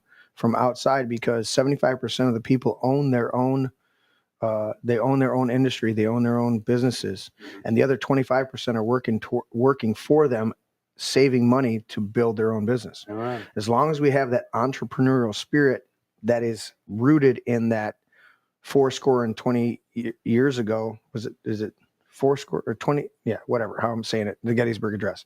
Our fathers brought forth on this nation brought forth on this land a new nation conceived in liberty. As long as we get back to conceived in liberty and have that entrepreneurial spirit, it's very difficult. And I'll give Trump credit where credit's due. His tariffs thing, people are always going to be like, "Oh, it's the end of the world." But what he's trying to do is he's trying to get rid of the free trade conglomerate that's been killing our country. And even the UAW, they're like, "Oh, they backed him." They backed him. Yeah, 700% tariffs in Japan. Nobody knows that. Yeah. You buy Sony products? I buy Sony products. I do. But people are just so short-sighted. Yep. Or just so deranged by Trump that they're going to side with Canada or Europe because Trump's being so mean to our allies. Goldfish that are going to key Democrats have always sided with the enemy. They don't ever side. I mean, yeah. Larry, you ready for lightning round? Yeah, I'm giving it to you. Larry on the laptop. Boom, there's Larry on the laptop. All right, from the Midwesterner. Okay, that is the Midwesterner.news. Right, Whitmer returns from trip to UK and Ireland with plenty of pictures and no business commitments. That's right, folks. For the past week, Whitmer has been touring Europe on your dime, and she brought back nothing but a bunch of pictures on her phone. No jobs, no contracts, and no promises. There will be no new innovation, no new manufacturing. This story, among and other stories, you can find on the Midwesterner. Now, what's the other one on there, Larry? The next one is the governor with nation's fastest growing unemployment to give a major DC speech on job creation. So here we are, less than 4 days after she returns from a failed trip, right, to Europe, which was a week-long investment mission. Yeah. Right? Brings back nothing but a bunch of pictures. Mm-hmm. She's going to DC to give a speech on a strategy to create jobs. Mind you, she's got the fastest growing unemployment rate in the nation. You know how you create jobs? Yes. Move, bitch. Get out the way. Get out the way, bitch. Get out the way. This story and more you can read at the Midwesterner. And here we have, look at this. Bingo. Michigan Attorney General Dana Nessel joins the coalition to oppose voter ID. Are you shocked? I am not shocked. All right, I gotta have an ID to buy a pack, a 4-pack of my tasty beverages at the store, or buy a bottle of Di Serono, but I don't have to have an ID to vote. That makes sense to me. Yes. So Michigan Attorney General Dana Nessel announced on Tuesday that she has joined a coalition of other Democratic state attorney generals to oppose the U.S. House Resolution 22, the Safeguard American Voter Eligibility Oh, we got to Act. safeguard it. Yeah. We don't want them to feel disenfranchised because they got to prove that they actually fucking live here. Yeah. Yeah. But, to buy that liquor, you have to show your ID. Oh, dude. To buy cigarettes, you have to buy show cigarettes, your ID. Dino's Cash your check Dino's at Chew. the bank, you got to show your ID. Yeah. But not to vote. To get on a plane? To get a plane. Oh. You got to have an enhanced ID now, or they're not going to let you on that plane no more. Yeah, you got to have all this documentation. Yes. Yeah. Oh, and here's another But one. nasty Dana Nessel. Nessel wants 8 more weeks to produce the Flint prosecution documents. All right, so why do you need 8 more weeks? Just fucking release it. Well, she missed her date, and she had a March 25th deadline to release documents released to the. This is not the Epstein. Of the Flint water crisis legislation, right? These are not the Epstein files that you got to redact. That has resulted in 0 convictions so far. This is not the Epstein files that you have to redact all of the victims. And Prince Andrew, even though we know he was diddling kids. And the U.S. Veterans Affairs Secretary, Doug Collins, was in Howell. I don't know if it says when he was here, but he was at our American Legion right here in Howell. Okay. To explain that they're not cutting health care and they're not cutting benefits. Mm-hmm. So all these Democrats are liars. U.S. Veteran Affairs Secretary Doug Collins conducted a whirlwind visit to 3 major veteran sites on Monday. There you go. It happened on Monday, seeking to refute during the storm misreputations of a highly publicized VA cuts will cut veterans' benefits or VA staff directly related to the care of those who served in U.S. Armed Forces. It's a lie. That's what they do. It's a lie. They fucking lie. All right. But this story and more you can read. And on the last Midwestern. story I want to talk about today, you can read all these stories on the Midwesterner, right? Senator Mallory McMorrow repeatedly silent about men and women's sports. Now, Mallory is the groomer that, remember Lana Tice and Mallory McMorrow went back and forth? Okay. I think it was last year. I have went back and forth with McMorrow on Facebook. You've gotten spicy. She is a full-blown groomer. She puts the LGBTQ before the Constitution, before God, before Jesus Christ, before logic and reason.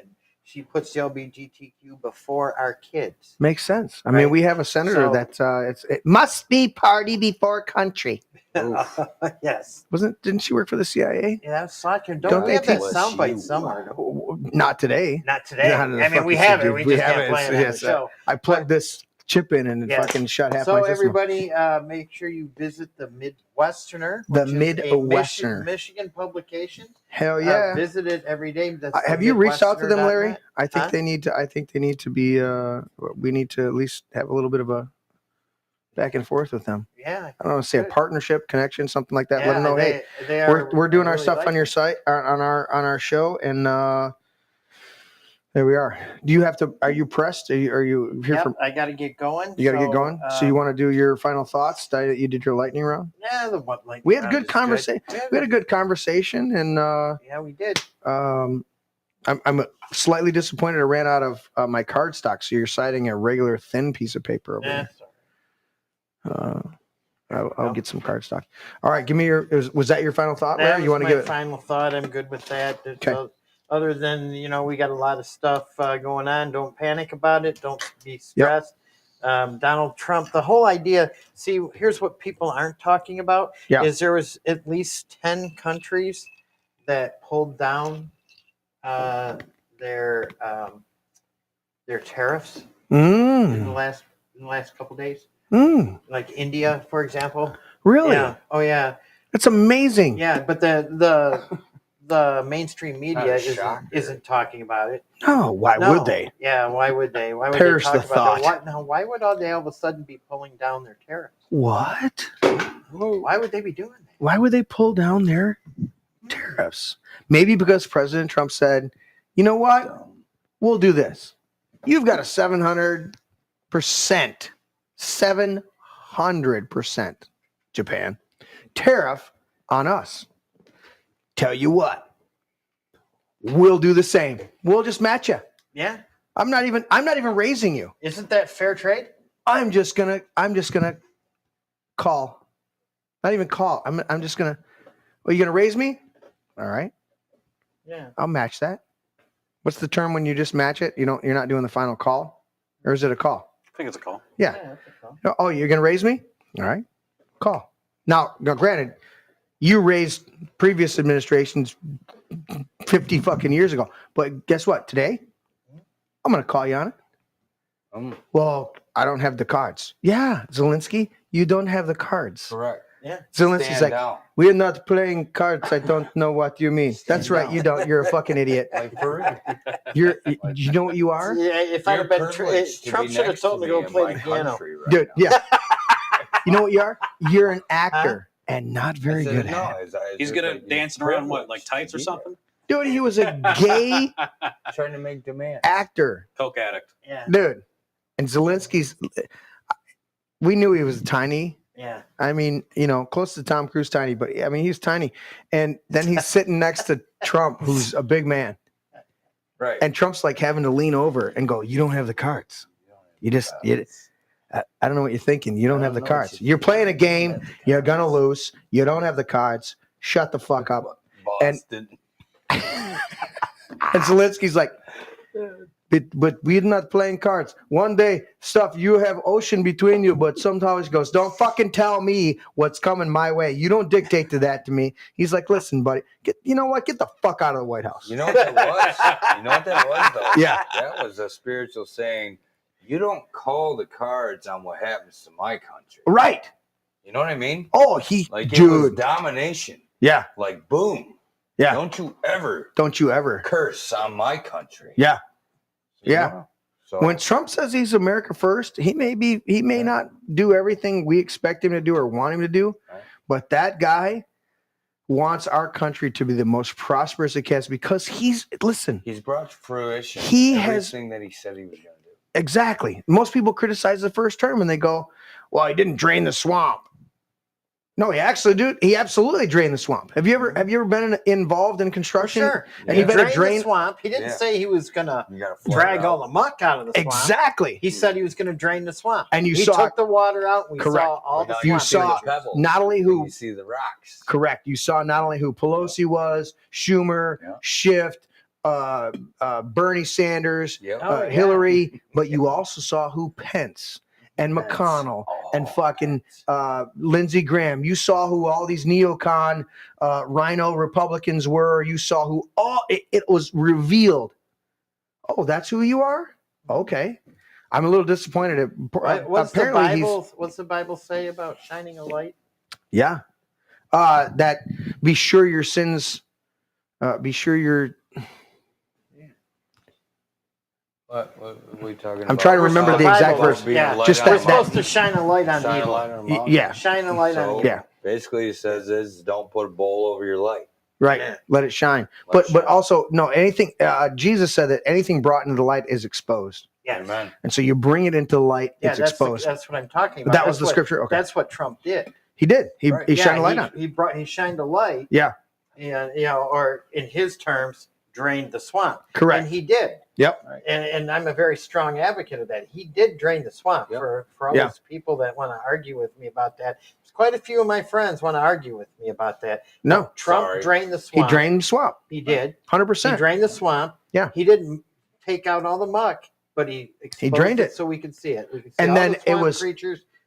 And then now we get on to the second project. Correct. And no matter how much we disdained the former vice president being sitting there in the White House and his handlers robo-signing all of his shit that he did in there, you know what?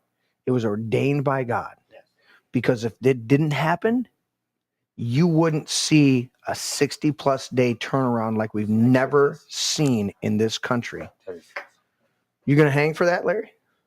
Teddy, you ready for final thoughts? You want me to go to Dino? You can do Dino first. Dino, you got a final thought, buddy? My final thought? Yeah. Oh, well. I'm going to go to overhead and have you normally shit. Intro. We're going to... Sorry. I clicked the wrong button. Understand what kind of person I am. So I'm pushing the wrong buttons. What I'm going to do is, if anybody doesn't mind, can we get up and we can hold hands? This is my final thought. I'd like to pray. All right, let's do it. I kind of want to do an over. Oh, no, let me give you the over. Let me give you the over. That's the shot I wanted. There we go. Look at those hands right there. Beautiful. Go, Dino. Father Abba, Yeshua, we come to you. We are grateful of who we are and what you have made us, and that our message can get out to people so that we can build discipleship in this world the way it should have been in the beginning. We all come together as brothers and sisters, and we hold hands, and we pray. There is power in the name of Jesus. Amen. Amen. Amen. Amen. Nice Good. prayer, brother. Give me your signature, brother. Pick a color. Oh Can't pick red. no, he can pick red. Just pick. Yeah, you try to alternate your colors. There it is. Yeah, that was good. All right, Teddy, you're up for final thoughts. We didn't even cover the tariff war or Zelensky. Well, we mentioned tariff wars. Yeah, we did. We didn't mention Zelensky. And Zelensky's. I got to get Nicole, my daughter, to make me a. She's got to make us the F-bombs out of the little bean bags with the F on it, so we can like toss it on the table. Versus, and then I need a couple brains. You know, like filled with beads made out of a brain. Yeah. Continue, Teddy. So, I think it's fair. I think that we should be able to question some actions of the current administration. Right. You could say what you want about the first term, but that's the past. But there's a lot of stuff I like that happens, and there's a lot of stuff I don't like. And it's very early. It's very early. But I think they could be doing way better than what they're doing right now. Okay. We got, you could say, they're being stalled by the courts, and that's fair. But you got to look at like blunders like the Epstein files and how deportations are going and what's going on in like Iran and the Middle East and all that. Yeah. People, a lot of people really don't get the tariffs and like how they're like, this is going to affect us short. They're meant for long term. They're meant for us to get our manufacturing stuff back and to be a proper country where we make stuff and our economy isn't made off of usury and greediness and where we're being complimented and fiat imaginary money and financing, right? Right. What we do. It was not a short-term money grab. It was a long-term strategy. Yeah. So, people can get mad at me all they want or say, who's getting mad at you, Teddy? I love you. I think Tim's getting mad at me in the chat, Larry. Or not mad, but he's like disagreeing with what I'm saying and all that. Oh, is that? I think it's John Bovey. No, I think Tim was. Oh, earlier. Yeah, earlier. Okay, don't worry about it. Yeah, but all I'm saying is that it's you could say all this you could say Trump was prophesized and Kim Clement it has a little bit of weight when you watch all that stuff. I remember watching it back in like 2015, the Kim Clement stuff. Yeah. But you got to not be blind. You can't be blinded by hope in Trump or loyalty or whatever, because he is only human and he is fallible, right? He is easily influenced 100%. and corrupted. So even Moses threw the original tablets down off the mountain when he got pissed off at the people. Yep.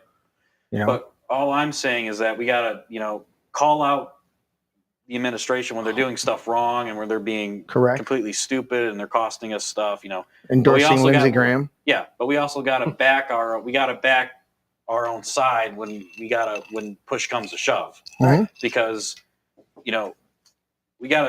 this kind of administration is the last really chance, I think, of turning things really around, because the woke is being put away, but it could always come back. Correct. So I think we just got to push as much as we can possibly. We each of us as individuals can't do a lot in terms of shaping stuff, but we all come together and just do as much as we can together. Then we can push the country in the right direction. Yeah. Did you sign, Teddy? Yes, sir. Good man. I'd have to say something on a mark with that of what you said is about being an individualism and actually getting stuff out there. Tom McDonald. Now, a lot of people do not really care for where he's at in his music artistry, but the guy's lyrics and what he's really going, he's attacking every corrupt thing that's going on everywhere, right, in his music. So, but with his individualism, but it's with family support. His family is supporting him on this. They're backing him. You need a family in order to do this. He just happens to have an awesome family that pushes that. Well, you'll have to tell me off air what the story is with all the face tattoos, because that just.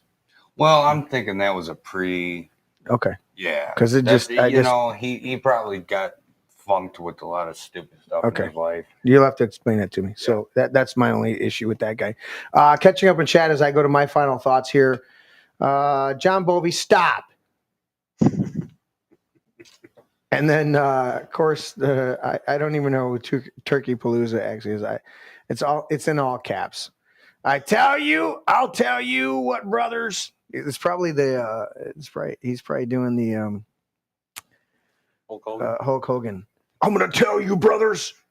I don't care if Israel owns our government as long as a man can play softball with the rest of those lesbians. That's fine. That's where I draw the line. Brother. I'm going to tell you, brother, as long as a man can play softball with those lesbians, I'm good with that. Right. Anyways, and Tim did bring up the verse there, Luke 8:17. For nothing is secret that will not be revealed, nor anything hidden that will not be known or brought to the light.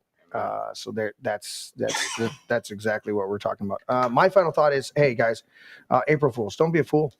Don't be a fool. I mean, it's kind of self-explanatory, but you know what?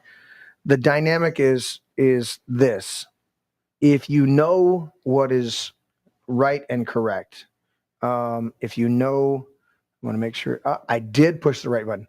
If you know what is right and correct, stand on that principle, stand on that dynamic. Be willing to be flexible with people. Jesus said two principles that I'll throw out right now. Jesus said, a smoldering wick I will not snuff out, and a bruised reed I will not break. And he also said to his disciples when they came to him when they were a little bit jealous, he said, if they're not against us, then are for us. This is totally different than the Bush doctrine. You remember the Bush doctrine of the war on terrorism? The war on terrorism with the Bush doctrine was, if you don't agree with everything we said, then you must be a terrorist. Right.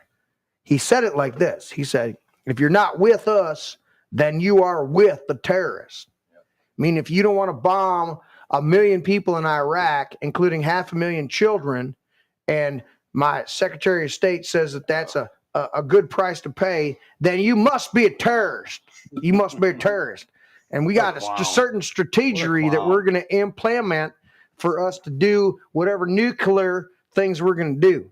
Did I get most of his faux pas in there? All I remember Bush saying is, fool me once, close. Shame on me. Fool me twice, America, shame great. on you. You can't fool me again. Can't fool me. Can't fool me. Right. He went it. He was like, fool me once, shame on me. Fool me twice. What's the lyrics to the? Won't get fooled again. He went into the Who lyrics. Now watch this drive. Won't be fooled. Now here we are. There. Anyways, if you know in your heart that you're doing the right thing, then do it. But always be a person that is questioning what is in your heart. Proverbs says that there is a way that seems right to a man, but in the end it leads to death. Amen. When you commit what you do to the Lord and you're constantly asking the Spirit of God within you to lead, guide, and direct you, it's very hard to stray away from the correct path.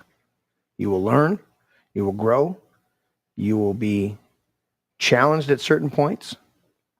But if you're constantly asking God to make you the best that God created you to be, you will not become an April Fool on any day of the calendar.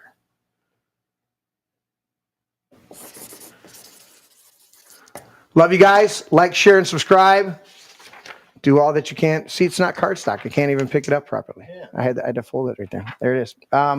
Like, share, and subscribe. Do all that stuff. thealexjonesstore.com/this is my brain. Go pick up something. You got some achy joints? I use the turmeric on there.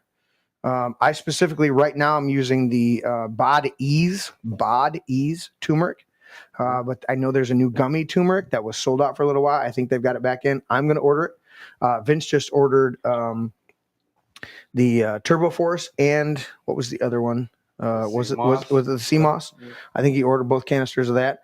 I love Brain Force. Brain Force is phenomenal. It is actually a brain I don't have the bottle in front of me to tell you what's in it, but it's phenomenal.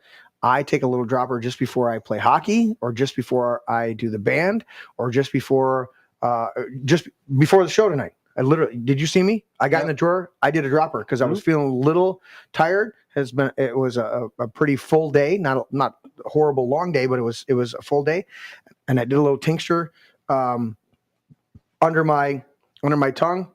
Whoops, not wall feed, wall JSG. I did a little tincture under my tongue. I'm still feeling good, but it doesn't prevent you from going to sleep. The other thing that I do is nitric boost. Nitric boost is phenomenal for cardiovascular. I have a little bit of history in my family of heart disease. My grandmother, my direct grandmother, had a quadruple bypass in her 60s, and so I am aware of that. But I also eat a healthy amount of natural good fats, including steaks and burgers and other things like that, because this whole cholesterol thing has always been bullshit. If you want to have a whole bunch of saturated fats made from fucking plants that were never done, no, we need to get back to lard. We need to get back to tallow. We need to get back to great fats that are phenomenal for us, because that's what God intended. I love the scriptures where it says that the Lord said, "Rise up, kill the fattened calf, and make an offering to the Lord." It's beautiful. Amen. And in closing, I want to invite everybody down on Thursday to the Livingston County Republican Party EC meeting. Thursday, 7:00, and that's at the Remax building on Grand River. Did you turn your mic off, Larry? I did. No, do that. Do that again. Can you hear me now? Yep. I can't hear you now. Okay. All right, do it again. So that's I want to invite everybody down to the LCRP meeting at 7:00 on Thursday at the Remax building in Brighton. I don't know if it's in Brighton or in Howell. It's across like kitty corner from Bodine. It's in between on Grand River. Yeah, just past Conley Automotive. Yeah. And it's on the same side of the street as Conley Automotive, and then Salvation Army. 7:00, come on down and meet the people that make the party work. Or come on down and keep them straight. Right. Something like that. Something like that. All right, guys. We love you all out there in our audience. We appreciate everything you guys do. Like, share, and subscribe. Hit the thumbs up button on there. Go and check out this great interview. Watch it now. But also, I'm gonna combine the video for. I'm gonna bring it together because we were interrupted by the storm. We had the blip here and the power flickered just enough to trigger stuff over there. But I'm gonna combine that Ryan Kelly interview. It was awesome. I had a blast with Ryan Kelly, and I told him, I said, dude, you got to come back, and next time you're in town and you're headed to a cigar bar, you better invite me, and we're gonna hang out. Along with that, Shane Trejo, Dennis Marburger will be here this Sunday, Lord willing. We always say Lord willing because shit happens. Lord willing, Shane Trejo, Dennis Marburger, we're going to be here. We're going to talk history, stuff like that. I might even allow Teddy to come in. But he's going to have to behave himself and not use Boomer, because Dennis will fucking smack you in that. No, I won't. Along with that, the following Sunday, yes, we have lined up the Knoll brothers. The Knoll brothers are coming. Yeah, yeah, isn't it Knoll? Yeah, William and I remember William's first name. Yeah, they are the gentleman acquitted from the Whitmer kidnapping. The bullshit kidnapping thing. Yes. Shane, our good friend of the show, that you've seen Shane on here multiple times, guys. If you've watched the show, Shane has also set that up. We're gonna have multiple. We're getting ramping back up in this season. We're getting multiple interviews. We may even have some interviews off on. I'm talking with Dean and a few of our other people that are involved in the show. I'm going to be relaunching some stuff, specifically. Looking at my foundations class, I teach a whole foundations class. I will cut a video on that and share it online, and it'll be tied to the main channel, but it's going to be more of the church dynamic channel. If you guys are interested, we'll make you aware of that. Also, we're talking about something that I was trying to develop with Tim. We didn't quite get to it, but the mark of an educated mind. Dean and I want to sit down and we want to talk about a bunch of stuff that is not this normal flow of the show, but we want to talk about some stuff. I mean, they just discovered a whole bunch of columns underneath the pyramids. We're interested in that. We follow some of that stuff, and we want to sit down and kind of flesh that out in a more concise way versus multi topics that we're bouncing off of on a Tuesday night rant. And so we're going to start working on that. There's a whole bunch of other stuff coming down the pike that we're going to be developing. And so we appreciate everybody tuning in and doing that. Actually, and we were going to work, now that you're back here directly involved with me here in the man cave and all the stuff we're doing.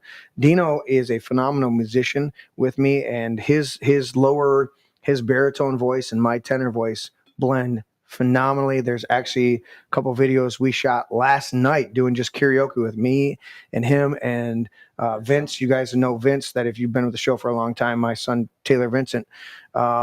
We had 3-part harmonies going on with this, and we captured some video of that, and it's phenomenal. We're going to be sharing some of that online. A lot of stuff going on. This year is my year. My mom passed, and I feel like she released me to do a lot of the things that I held back on for a long time. And so I'm not waiting anymore. We're going to start kicking ass on some of that stuff. Like, share, and subscribe. Go to the alexjonesstore.com/this is my brain. Get some products on there. It helps support him and our show. He's doing great work. He's been a pioneer for a long time, building on the foundation of other pioneers. We're always building on somebody else. Appreciate all of you guys tuning in, and we will catch you on Sunday, Lord willing.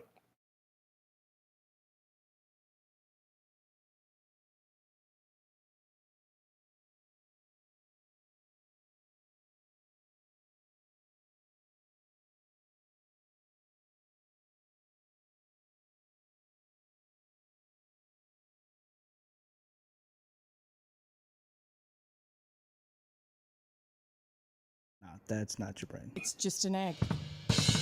Una cerveza para mí. My egg is my brain. Can I at least have some bacon, maybe some sausage with that egg, though? Oh, I want some bacon. I want crepes. Have some bacon and pancakes with that egg. I'll take it with cheese. Extra large brown cage-free eggs.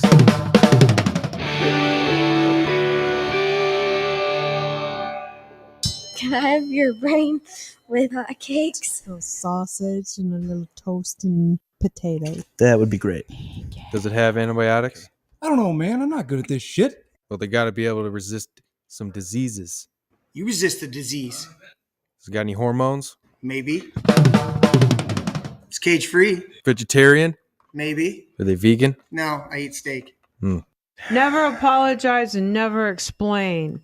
Never apologize. Yeah. Never apologize and never explain.